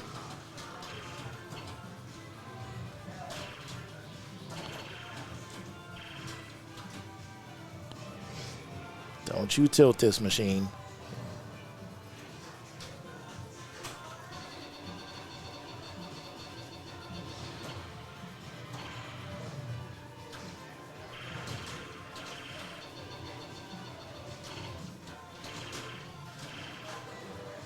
Ooh. Ooh, wee.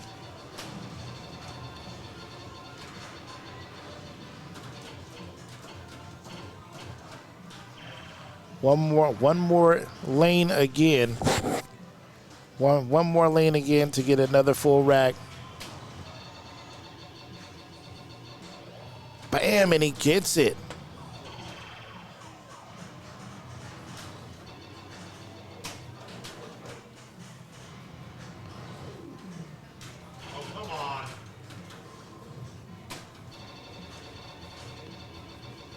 Wow, he knows right where that spinner is.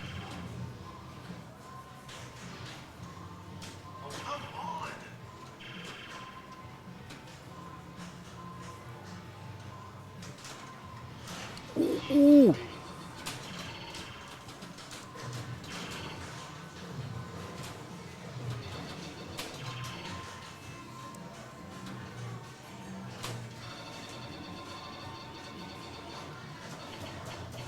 Y'all ever seen somebody put so much work into a laser ball? Come on, Chad. Come on. He's trying to get that tap pass because he feels more comfortable hitting the right spinner than the left.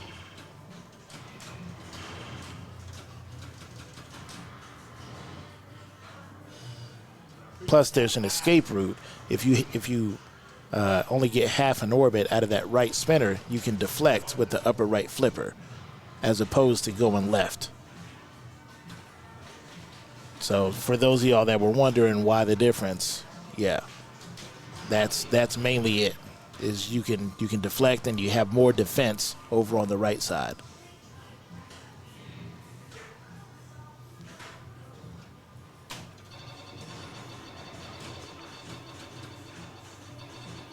See that?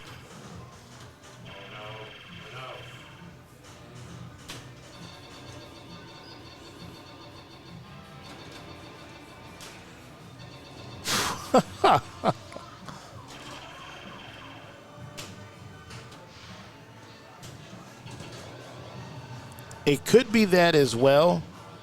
I'll have to ask Chad for clarification. It could be that the right spinner is juicier, but from other players, I've heard more that you can play more defensively on. See that?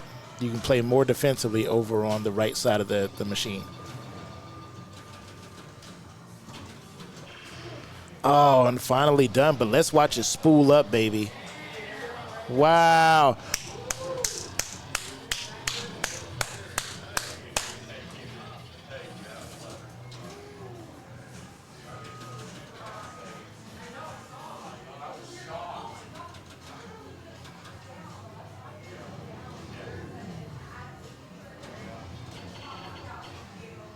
All right.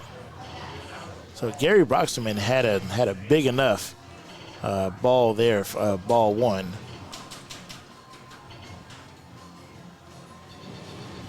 Oh no! So his ball three. If Chad's ball three is anything like his ball two, like, you're gonna have to put in work. Now Jessica knows how to play this as well. She actually won a bigger tournament. I think it was a Saturday, a monthly tournament, a Stern Army tournament, on a laser ball.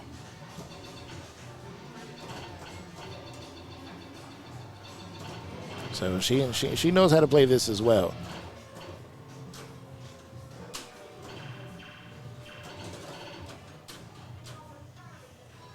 Yeah. If he didn't tilt that ball, it'd be a 1,000,000-point game.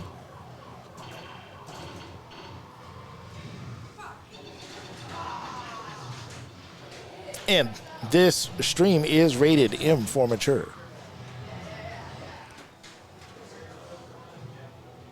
Let's go, Chad.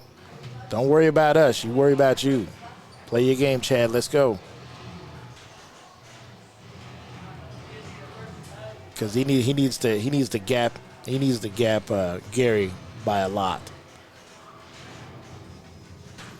200,000 points, or that's not even 200,000 points. You're talking 100.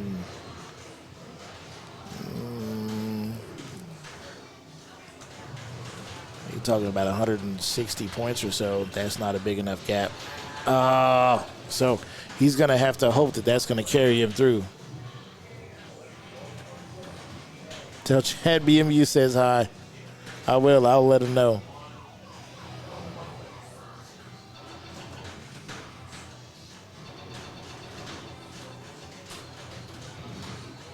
All right, starting off with a multiplier.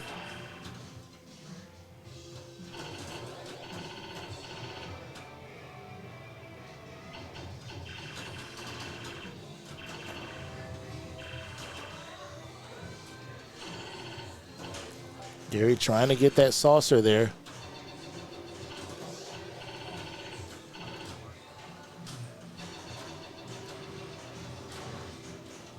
Ooh.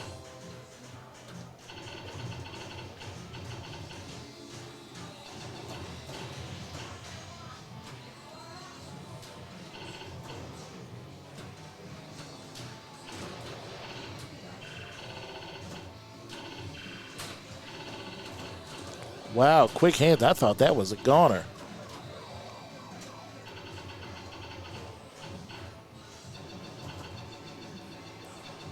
$6.49. Gary got it.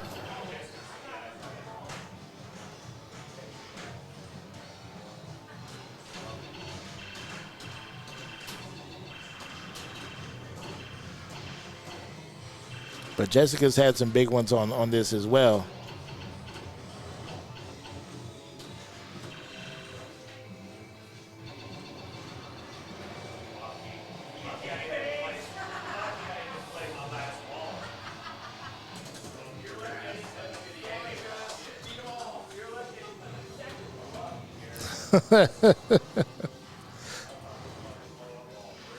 I love it when they're having fun. That was.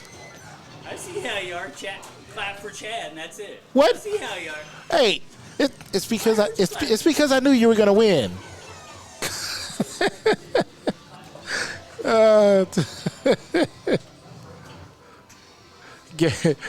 Gary's mad because I didn't clap for him. Yeah.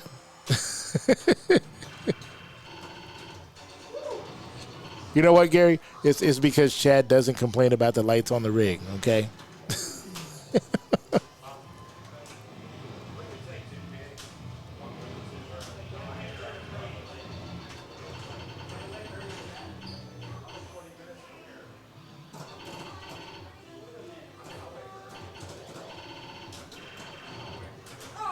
Whoa, that was a blazer. You see the smoke coming off of that one? Straight down the middle. Holy snap apples. So we got ties for second. Holy crap, it's going to be 106 degrees tomorrow in OKC. Whoa. That's hot, yo. I am definitely staying inside. I ain't going nowhere. Wow. So we'll refresh that. Gary Brockstrom wins. Second place belongs to Chad and Jessica. And Alistair Kent, Derek Rotler, Adam Nickel, Mike Lineski basically all take fourth. Wow, that was amazing to see. But, yeah, Gary. Give you shit, man. What? You gotta give me shit for that? Hey, your Jurassic Park game was on point though. I saw you wore the I'm Gonna Win shirt. Yeah. See, I changed the name of it. It was the champion shirt. Now it's just the I'm Gonna Win shirt. I need to win. I've been sucking at it. Yeah, well, not tonight. Man. Wow, Lawrence is going to be 100 degrees, 104 on Thursday, and 102. Holy crap. Hey, Derek. Freebies on laser ball. I'll play them if you want. Yeah. All right. Yeah, go ahead and embarrass yourself. Try to beat Chad's ball. Man, oh man. So, while my friend Derek there is playing, so who wants to hear this ridiculous story of how I almost died trying to sell some encyclopedias? Anybody? Summertime in the plains. Heck yeah. It's gonna be roasty toasty. Yeah. You need a 3.5 strikes tournament. It was a little quick. We had a lot of 3-player groups, so it was a weird night to have strikes. A lot of 3-player groups, but I saw some really good games. Yep. So, yeah, that was nice. Yeah, there was a lot of good games happening tonight. Yeah, that last game was great. So. Yeah, laser ball game was great. Gary did a good job on JP. I've seen something going on. Jess knocked out me and Derek on Metallica and had a really good game on that. Oh, she did? Us out, so. Well, see that's why I need 2 rigs, so I can record all this. Yeah. Two rigs in a production company. Does anybody want to work for Try to Tilt Network? Let's see. All right, have a good. Stream the rest of the. Might as well. I mean, heck, I got another hour. I might as well. Yeah. Yeah. So, all right, have a good night, Adam. Oh man.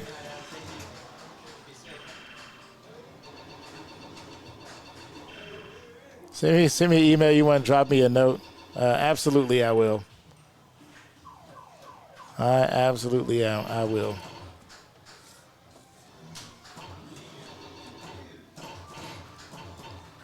Man, so now we got Derek Rottler. Derek Rottler, very, very, very good guy. Probably one of the happiest people I've ever met. And I have no idea why, because he doesn't drink beer, and I don't understand like how you can be that happy and not drink beer. But anyway, but yeah, very, very nice man. He road trip with me down to Texas this past weekend. We had a freaking blast. It was awesome. Loaded up the whole B-rig setup, so the audio booth, commentary booth, all that stuff, all the cameras and stuff, and set it up down there for Southwest Pen Masters, and was able to stream that.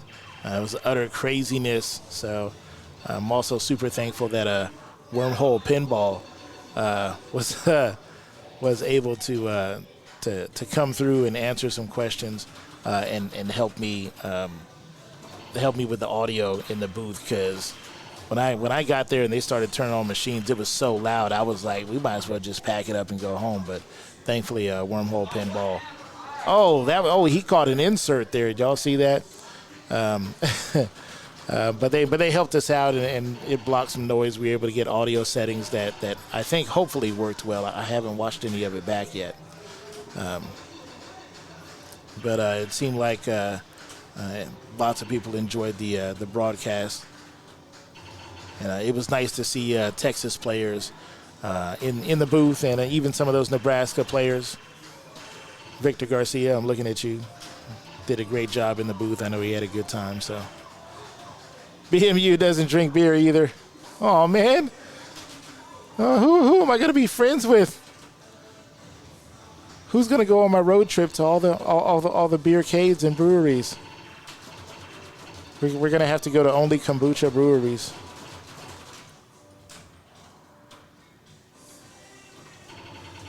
It's otherwise busy during Southwest Weekend, somewhere up north.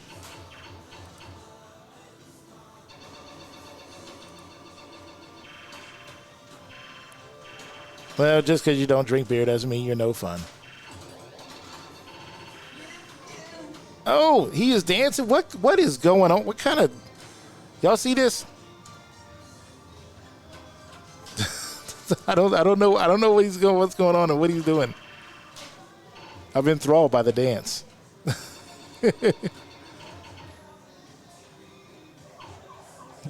Just moonshine, yeah.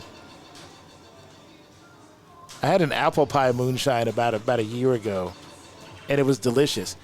It was dangerously delicious because I was like, man, this is moonshine, really? Like, pour me another shot. I woke up a week later.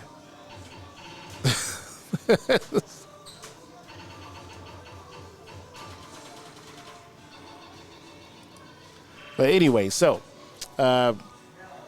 we were in Topeka, Kansas, and I was 15 years old. Took this summer hire job working for this company that sells Encyclopedia Britannica and Hooked on Phonics door to door. So what had happened, and it was hot. It was in the summer. It was hot in Topeka, Kansas, in the plains with like no trees anywhere. And so the van came and picked us up out of this neighborhood for lunch. And we went to this Mexican restaurant. I don't remember the name of the Mexican restaurant. So we're there, we're having lunch. It was paid for by the boss man, which was great.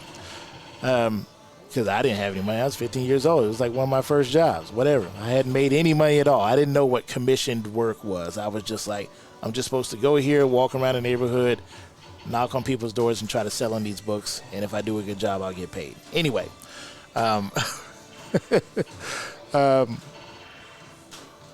So we stopped for lunch at this Mexican restaurant. It was a sit-down restaurant. And I don't remember what I ordered. Ordered some food, whatever. So we're sitting around. I'm drinking soda. I'm eating my food. And they had this sign that was like, try one if you dare, win a prize. And it was a sign above a bowl of peppers. And these peppers were bright orange and yellow. Little small things, about I don't know, about the size of a new potato, if you know what I mean, or like a red potato.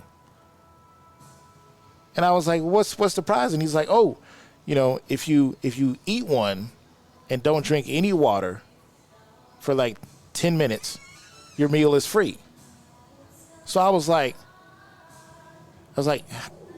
how many do we have to eat? And I jokingly said, like, how many do we have to eat for all our meals to be free? Does everybody just have to eat one? And he was like, yeah. So before he finished telling us, I just reached with both hands into the bowl and just started cramming peppers into my mouth.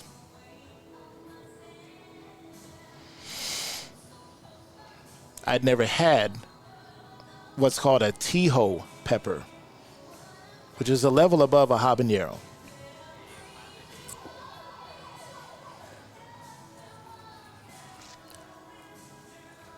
You know when they say that saying, flying too close to the sun? Well, I flew way too close to the devil's butthole because I was on fire like you wouldn't believe. Like just, they thought they were going to have to call an ambulance because I could not breathe. I looked like, you remember, what was that movie with Arnold Schwarzenegger where he goes to Mars, right? I looked like Arnold Schwarzenegger on the outside of the mountain when he couldn't breathe right before they got oxygen. That's what I looked like, struggling to breathe, all red with my eyes bugging out, like darn near having a seizure. Like it was bad. They thought, holy crap, this kid is gonna die. And they were like, you need to drink something, and I was just like, no. But inside I was screaming like, just dunk me in some ice cream. I was burning up, but it was already too late. I was committed, and I was going to get everybody's lunch for free. So I burned for 10 minutes. Worst decision of my life. Finally, I got water, ice. Somebody, if you ever are burning that hot, a slice of bread or two actually absorbs the capsaicin. That's literally one of the best things that you can do. Eat something like a peanut butter sandwich. Really, really helpful. So yeah, total recall. Yeah, you damn right my meal was free. So almost died. Everybody was like, wow, you're a hero. And so they decided to end the day, and we went back to the hotel room because they were just like, we have to make sure that this kid survives. He doesn't die and sue our and his mom sues our company or something. Right? So we all go back to the hotel room. Obviously, I couldn't eat anything until the next morning, so I just kind of laid there. I didn't even really go to sleep. So the next day, the next day on the can? I don't remember, but I can imagine it probably wasn't great. So we go out again, and I remember it's summertime. I got to walk out in the heat with all of that, like probably still jacking up my stomach. So I didn't feel great. So we're walking through this neighborhood, and I go up to a house with this girl who was my teammate, because I was new. I didn't really know what I was talking about when it came to selling encyclopedias. So she was there to correct anything that I got wrong, right? So I go and I knock on the door. Guess who opens the door? The owner of this Mexican restaurant. and he's like, "Hey, you look familiar." I must have still been delirious because I didn't recognize him. And so I just went into my whole like scripted spiel. So I'm like holding this paper and I'm like, "Hi, my name is Chris, and we are here to present you with a fascinating and valuable opportunity." Like, you know what I mean? So anyway, he's like, yeah, fine, come in. So then it occurred to me after talking to him for a bit, I'm like, "Oh, you're the guy from the restaurant. Okay, cool." And I'm like, "Well, I don't want to take up your time or anything like that." And he's like, No. I'm gonna listen to your spiel because of what you did yesterday. He's like, "I'm gonna sit here and I'm gonna listen to it." So I give him my very amateur spiel, and it went absolutely horrible. I stumbled and stuttered through the entire thing, missed so many points and all. And I almost felt like I wanted to cry because I knew how bad that I did. And at the end of it, he was very silent for a long time. And then he said, "Do you really think that I should buy these? Do you really think that they're worth it?" And so I opened it up and I said, "If I could afford these, I would buy them because I think these pictures are cool." And I showed him the glossy, clear pictures of the human body. And he was like, "I'll take two full gold leaf sets, the top tier of the line." And this was like, people, when you bought an Encyclopedia Britannica, like you were basically buying like a subscription because they were updated like every few years. So these were things that cost like, $10,000, $14,000 and up to own a set of these books that were then updated every few years. So it wasn't cheap. And so he bought 2 sets, wrote a check for him right then and there. And of course, obviously, we went to the bank there in Topeka, Kansas, and deposited that check. And what do you know? We got a call from corporate, and the check was good. We were like, "Holy crap." So I got to go home that weekend and tell my mom that I got my first commission paycheck. Let me tell you, I bought everything that a child could ever want. I bought it all. I was balling. Skateboards for my friends, no problem.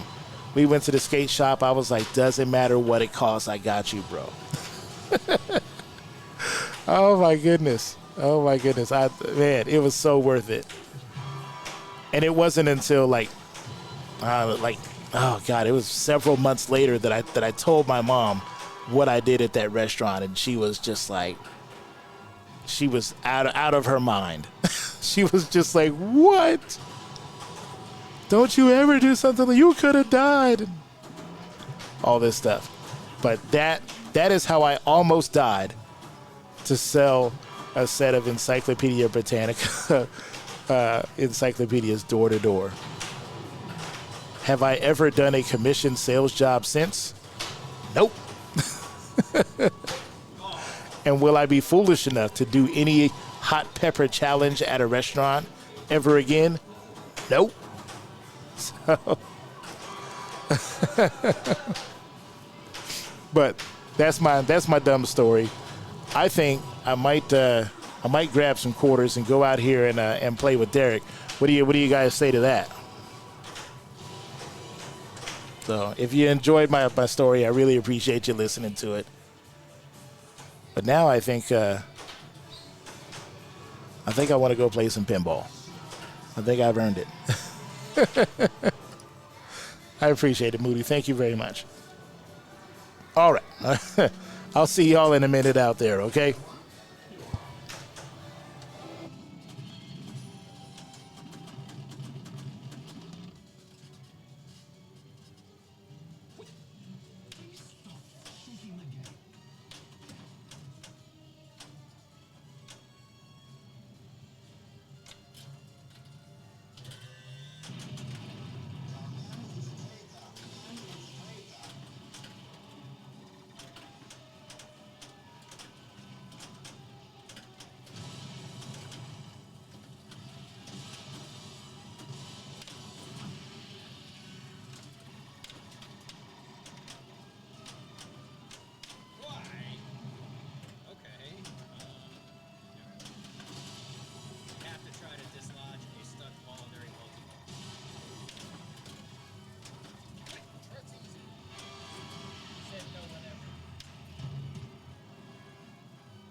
All right, guys, if you can hear me, let me know.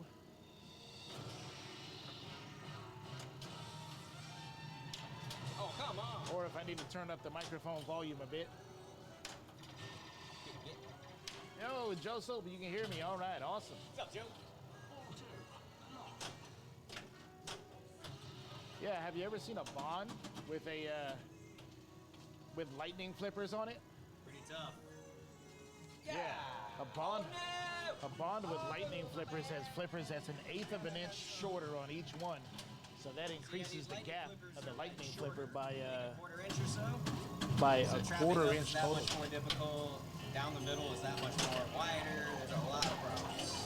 But opportunities. Challenges. Yeah, more opportunities to drain. Yeah. Wait! That's not gonna be fair. Alright, here we go. This is the best game out. 250, here we go.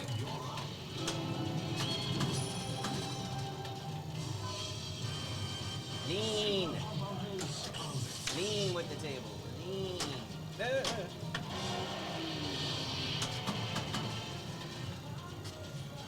One down. Oh, no! Fuck it. It happens.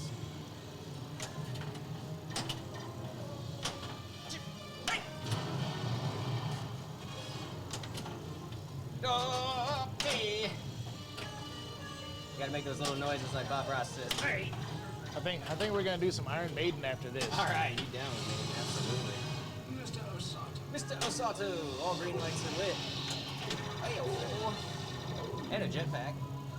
So jetpack multi-ball, you want to go right up the middle. All right, jetpack multi-ball stacked with Mr. Asada. Let's go.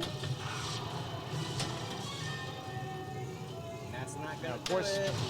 hitting the shot up the middle locks in the value. Dang it. Oh, a little too much. Don't do that to me. Hey. A little left. There it is. Just gotta twiddle the switch. Nothing. Where am I going here? Let's see. Round. Nope. Still got a ball save. I'm gonna let it go so I can take another shot. Hurry. No, that might be too late. Okay. Now I got a ramp shot. I missed it anyway. But yeah, normally I do the ball drain so that I can build bonuses, but on this one you build jackpots.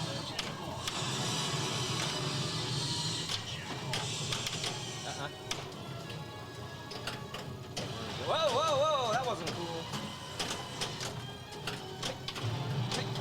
Oh, that's down. Yeah. Round left. Oh, left again. Nah.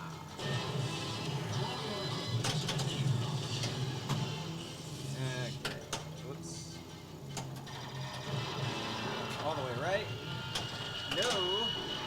Oh. No. A little early. Yeah. I got a bond multiplier. It is my last ball. Wait. Why not?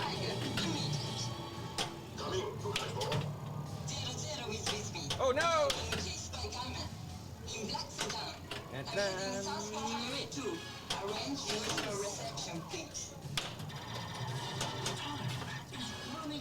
Get in there. Oh! Well done, move!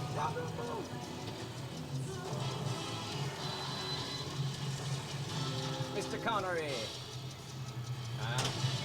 You're probably gonna need it.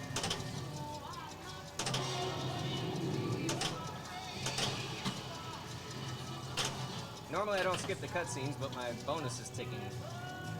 Ooh, I didn't know they had the Diamonds Are Forever music. I think this is something new as well. Is it? Yeah, I've never heard it before. A little Shirley Bassett action there.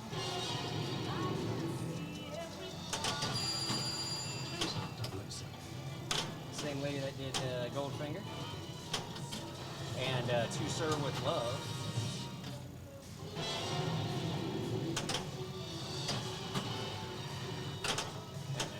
Give me that. There it is. All right.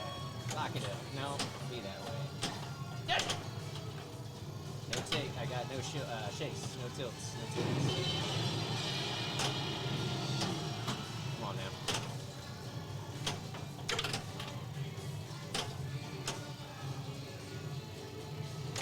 There it is. A little bit of spin on that. You got to take your wrist and go a little bit of a spin. Depending on how hard you hit the button, you can spin the ball. This is something I learned from the Arlington crew. And it has made a very significant difference in my game. Still not very accurate with my shots, but the ball's in play longer, and that's step one.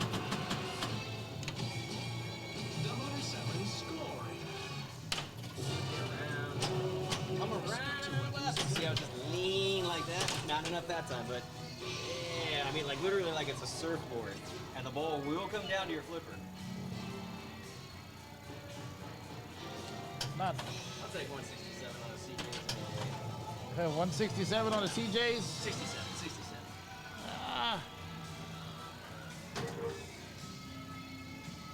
Well, we're gonna see what we can do on some Maiden. Let's go visit a Maiden Pro.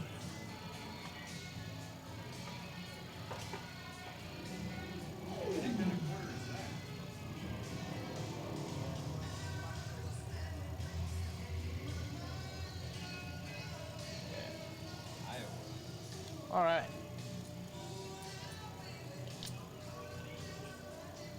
Want to do 1-player, 2-player co-op? And we got 3, and we got a better chance at a free game. Yeah. All right.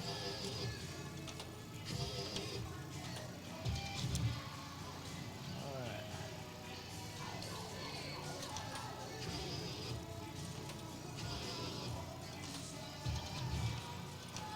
One more. Oh, really? Yeah. Ah, I thought it would give 3 for 2. It is. Maybe it took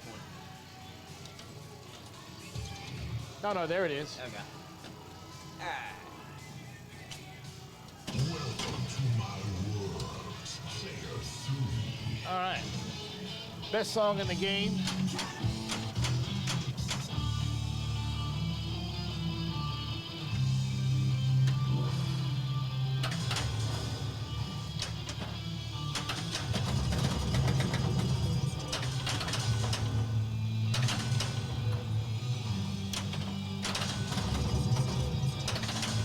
Whoa, wow. Holy crap, can I play? Did it kick off the top right? I mean, it just, the slingshots are just Yeah. going ham. Wow. Over here on the right, if you hit anywhere in the quarter, you're going. I mean, just boom, boom, like merciless. Wow, that was everything on this feels juiced. Like, I wasn't ready for that. Like, watching Bond, it feels like Bond was playing in slow motion Very true. compared to this. I was not ready for that. I'll get around. Are you kidding me? Nope. Now, I got battle lit, but apparently you want to get Mummy almost ready to go. So, Well, you need one more hit on Mummy. to start it or to get it prepped? I think it's to get it prepped. To get it prepped, Okay, yeah. so one more ball. Nope. It's alright. I don't like to go with that ball straight at it, man. That thing kicks it right there. We go. Now I gotta start the battle, but not touch that ball. So here we go. Think of it like basketball. You take away all the table. With one target you want. Stick it in there.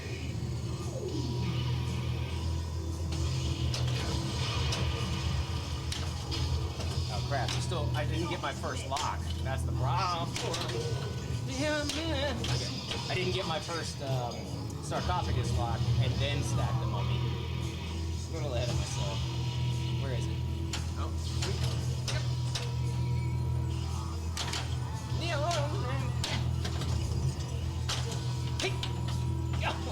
Now kick that ball.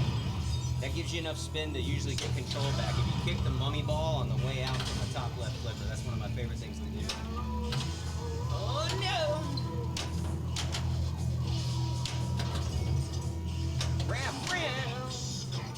Okay, now I gotta get that bonus multiplier roll over. You don't have much time. Okay. Get up there. Ball 2 lock. If you drill it from here, as hard as you can right there, it'll spin it up and give you a ball 2 lock. Mummy on the way out. Make it pay. One more time. Mode's ending. Running the mummy multi-ball if I can hit it. Almost. Okay. Mummy multi-ball now.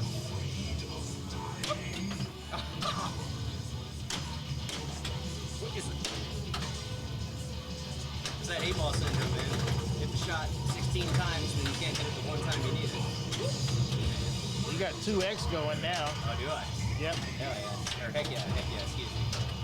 It's after hours. Sorry, I got a little excited. Hey! Oops, up and over. Yeah, try to keep them off the kickers. See? Top right, right out. Don't even let them touch. 2! Oh my goodness. Finding some time. Oh my god, I gotta stop doing that double move. Ouch.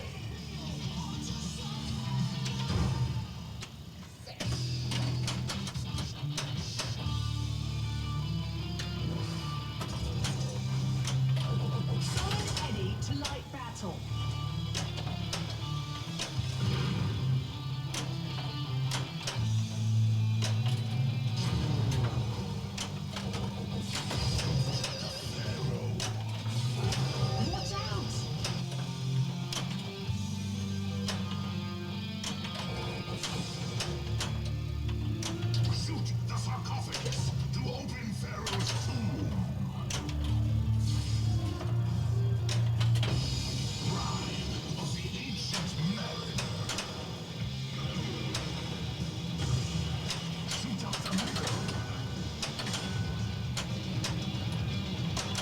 Oh! I thought it was gonna stay on the freaking flipper. Nice. Oh, that's Alright. dumb noob mistake. You again.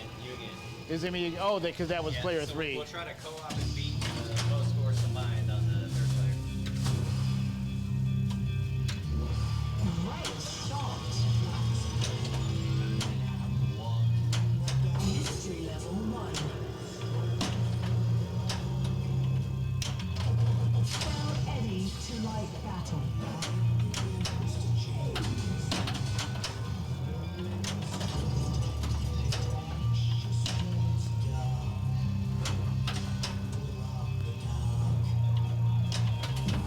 Shoot out the middle.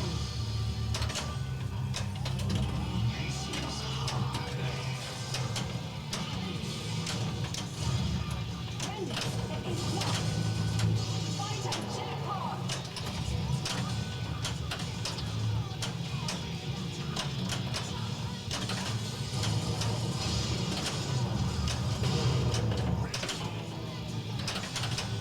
Damn it! Freaking. Double drain off the left, man. That left out lane is eating people's lunch. Worse than when they took the post out of Godzilla. That was. What the hell? Yeah, it's because it's all the way open. Yeah, it's see the still. third dot stack. You can't even touch it. Yeah, it's all the way open. There might as well just be no post there on the out lanes. Alright, so run to the hills. What I like to do, go for the skill shot. But you take the plunger and you follow through with your hand like you're an Indian trying to shoot an arrow. Ready? Here we go. Ah, a little low.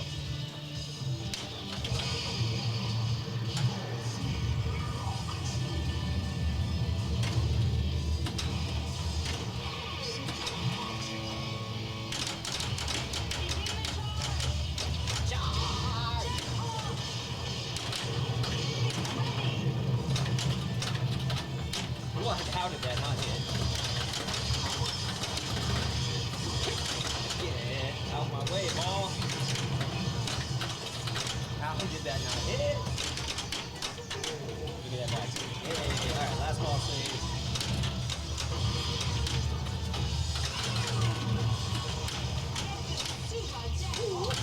Where? Oh, orb. The worst shot on the table, man. Not only is it difficult, but you lose the ball as soon as you hit it. Touch! Oh, that was so cool. Back kick. No! Ah, a little too much. There it is. Alright, now what? All relay. Wait, oh, I missed my active X rollover. That would have been big. There it is. Sometimes you want to sacrifice one ball on your multi-ball to get that 2X. If you've got an active X split, that needs to be your priority.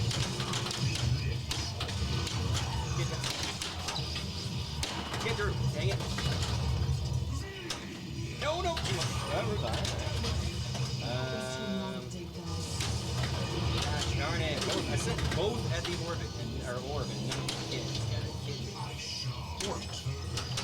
Yes. Wait. Alright, what's up? Too much. Oh, You see that? 36 mil super jackpot. sweet. And Zanzibar likes your shirt. Oh, thanks, Zanzibar. Appreciate you, man. This is from, give me just a minute, Giuseppe Ottaviani, one of the best trance DJs of all time. And during COVID, he was one of the first ones to get on stream from his studio, and he played an all-vinyl set of the classics. Oh my God, it was insane. And he was wearing this. I immediately grabbed it. Oh yeah. Giuseppe is one of the best. All right, let's do some wasted years. This is just a pure headbanger right here. All right, we're gonna try the super skill shot. You wanna come out, up, and down the revive. This is wide open for it, so a little less than normal. Kobe! Anyway. I guess I couldn't say that. There it is. Pinball is a game of dancing and flowing, man. That's my whole problem. I've been thinking. No more thought. Be like Wata! You got a red arrow blinking on the right? You gotta get it. 15 to 35 million all day. Uh-oh.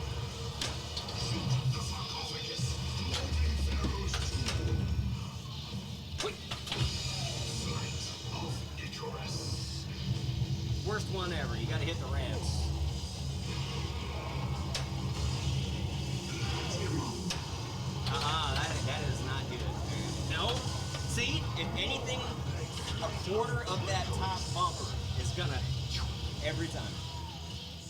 get it away from him.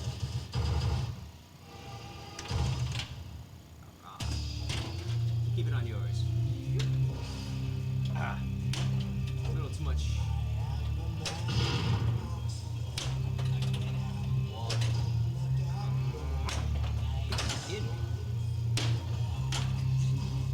Let's not do a house ball on the co-op now. I gotta do my part here.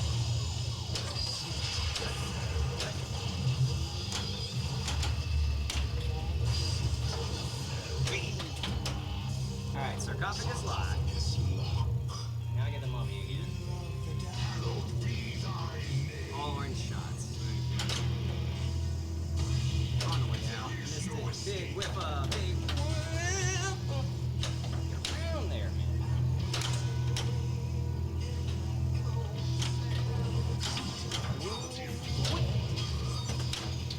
Hit it again. Again. Ah, a little too late. A little too late.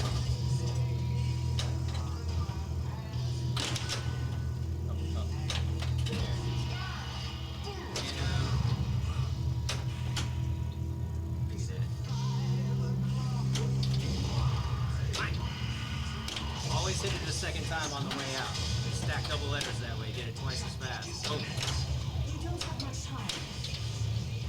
You're saying, oh, whatever. That is the opposite of an air save. Nah, get them both back, please.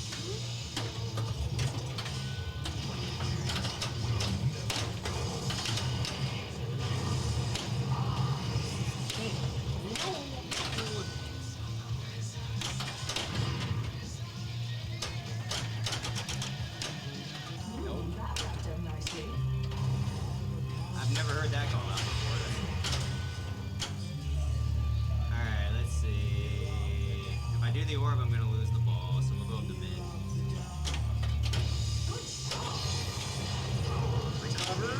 Recover! Okay, coming around.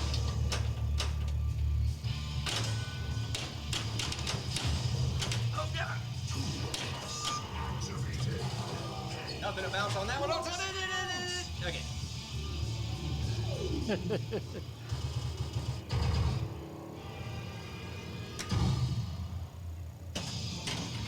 Oh, let's see. Ball 3.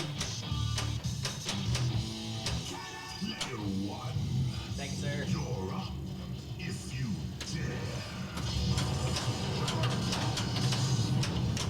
Shoot the sarcophagus to open Pharaoh's tomb.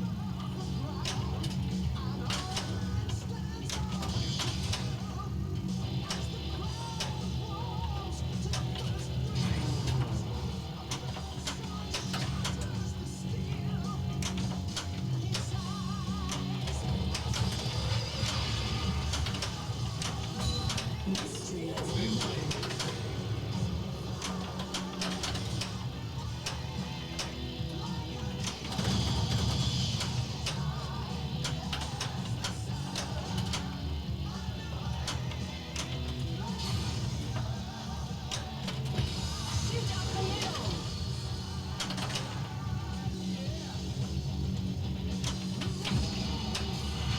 Sarcophagus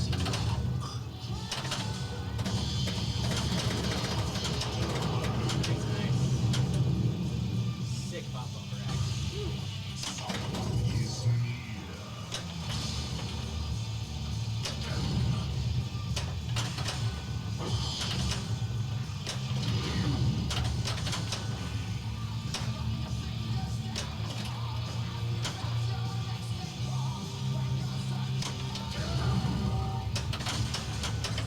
Damn it.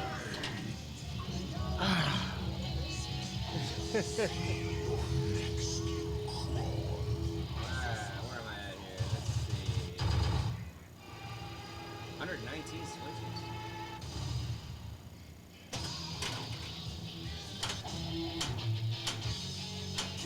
Alright. That was all 3 balls left out, man.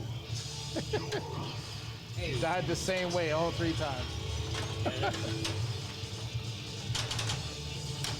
one other thing that can help is if you drum along with your flippers to the beat.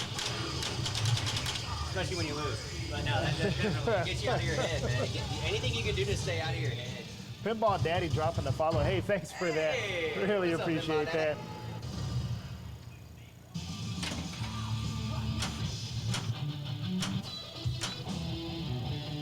Player 3.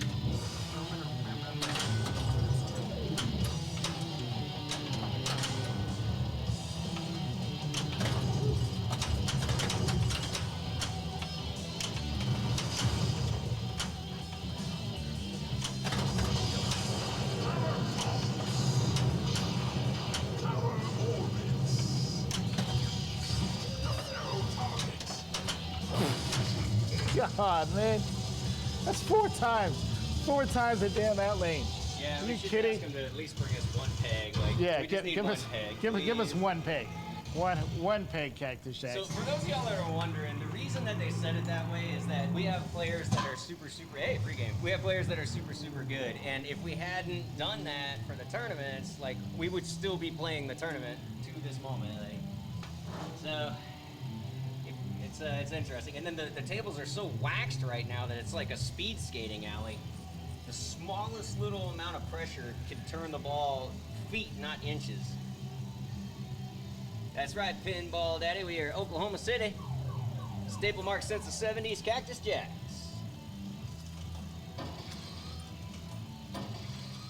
I don't think this one's too... No. We could still play 4-player if you want to try to maximize freebies, or we can play 2 and move on to other tables to maximize table exposure. Nah, I don't think we're going to have time for that. Ah, no worries. General Yegoff, Derek's mic is very I don't quiet. have one on. It's because he didn't have one on. Hold on. Thank you, Yag. Hello. Systems are locked on. Gotta make sure this is clipped on. I'm jumping around like a maniac today.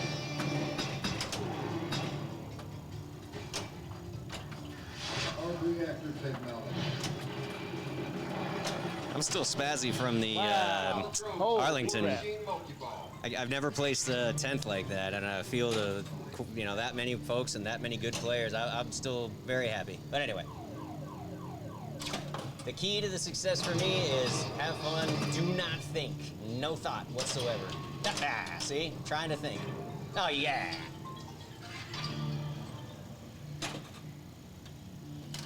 I'm the Tin Man.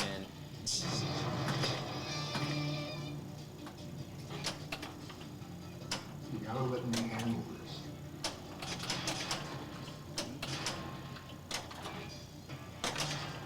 Shoot the spinners to battle the ironmonger.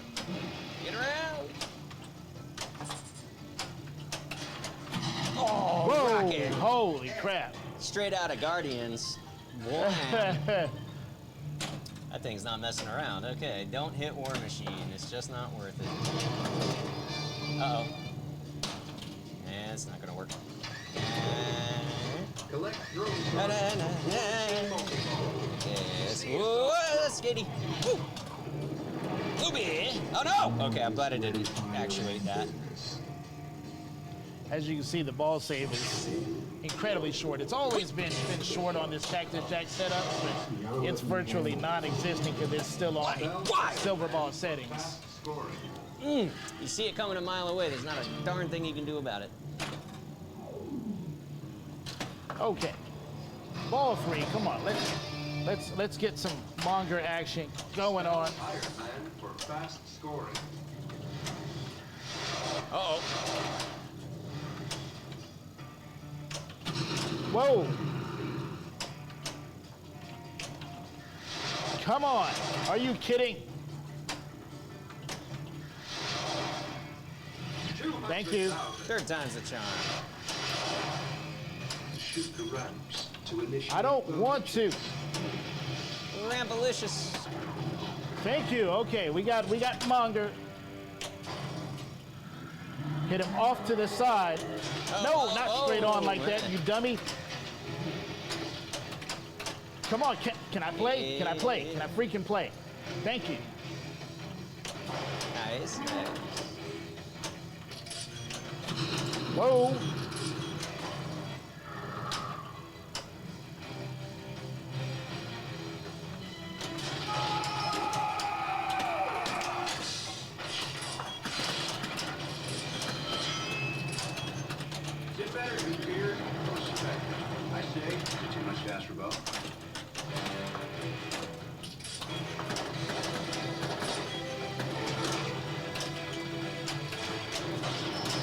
no. Are you kidding me?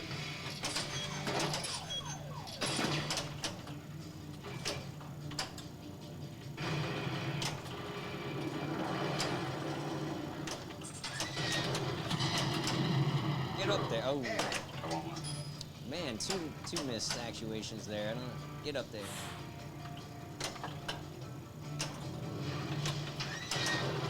See assault drone. Iron Man completed. Ooh, just a kick off the blue. Okay, I don't think the magnet for Whiplash is working. Air assault drone. Nope. Man.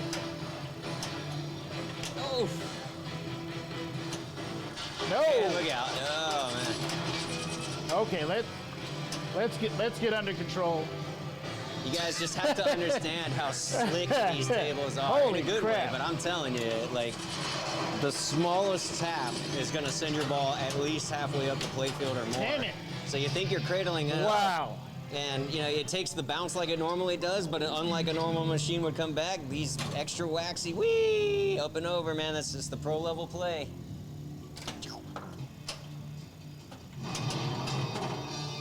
It's frustrating, but they are immaculate. Whee, get in there now.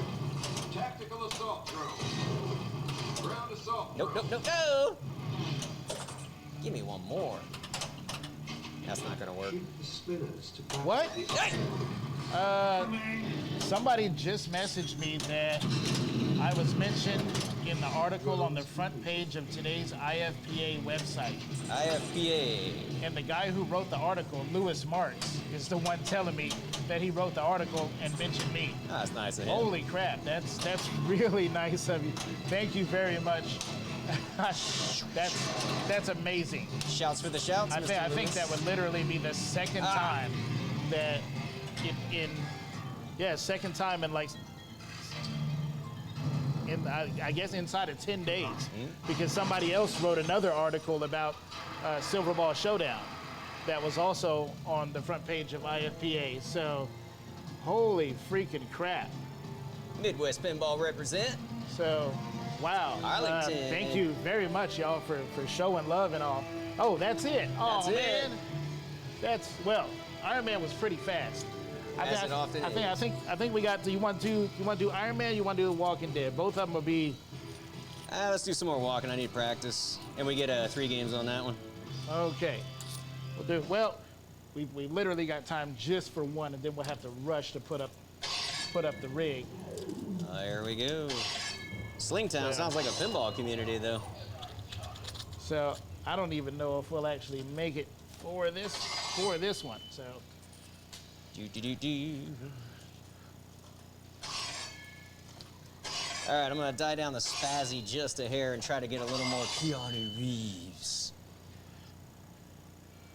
Yeah, I'm gonna try to get a good score as fast as I can. So. Doing just a bit too much motion on the side. So that way I don't have to pull the rig, because I'm not trying to get in trouble for being late. One more. Co-op on the 3. No. We literally do not have time. Oh, oops. All right, so you want to wait till those 2 lights are blinking. That loads both shotgun shells, then hit the lit. That gives you the skill shot. And each ball gets a little bit faster. Wait. No, that's not good. Nah. Come on, get up on your feet. Okay.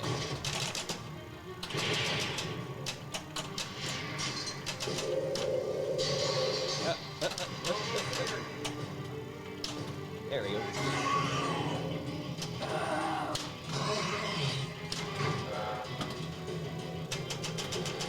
Another thing you can do if you really want to is flip a lot. On a table slick like this, that actually gives you a lot of control on the ball. This was just a So if you need a ball to go to the right, flip, flip, flip, flip, flip. If you need to go to the left, flip, flip, flip, flip, flip.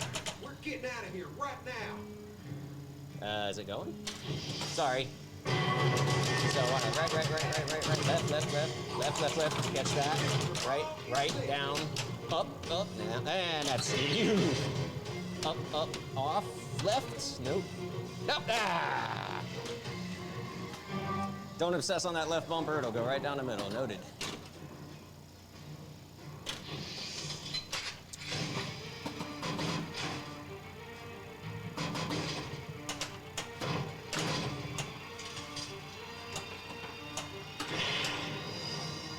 Well, thanks for hanging out with us, folks. We sincerely appreciate you. Always a pleasure. No! Damn it. What the? Hopping over the freaking playfield.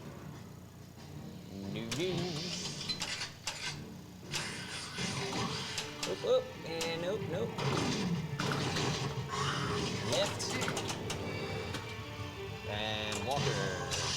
I don't know what's up with this well walker. Like, you have to hit him a lot, but once you do, it does do a multi-ball. I'm not quite sure the They've number. got it set on like tournament setting. Oh.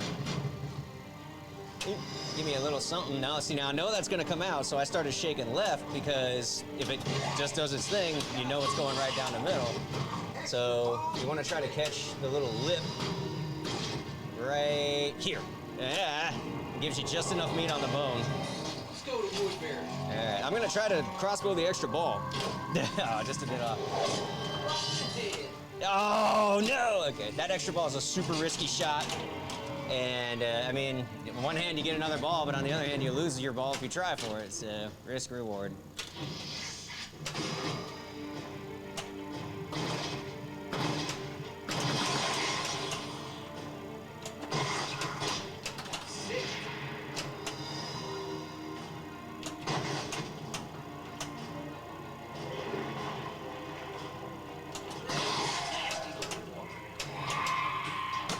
Oh, come on.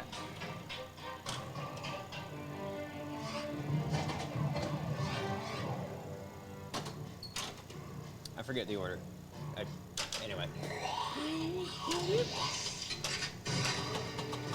Get. I only went for the well walker because I saw it was cycling, so I was like, cool, it's ready. So I thought I had a multi-ball going on. Yeah. It's kind of like Monger, I suppose. You want to hit him on the side versus dead on. Oh, no!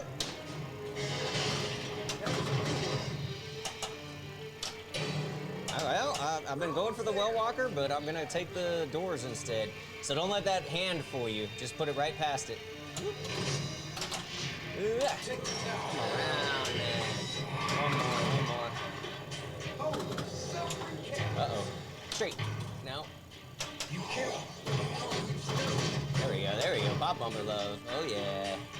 Up. Hey. Gonna skip the cinematics in the interest of time.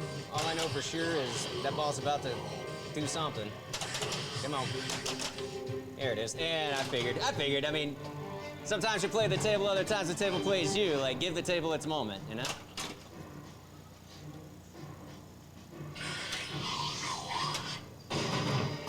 Master Levi sounding off about more playtime on this spin. You accidentally do need to do that.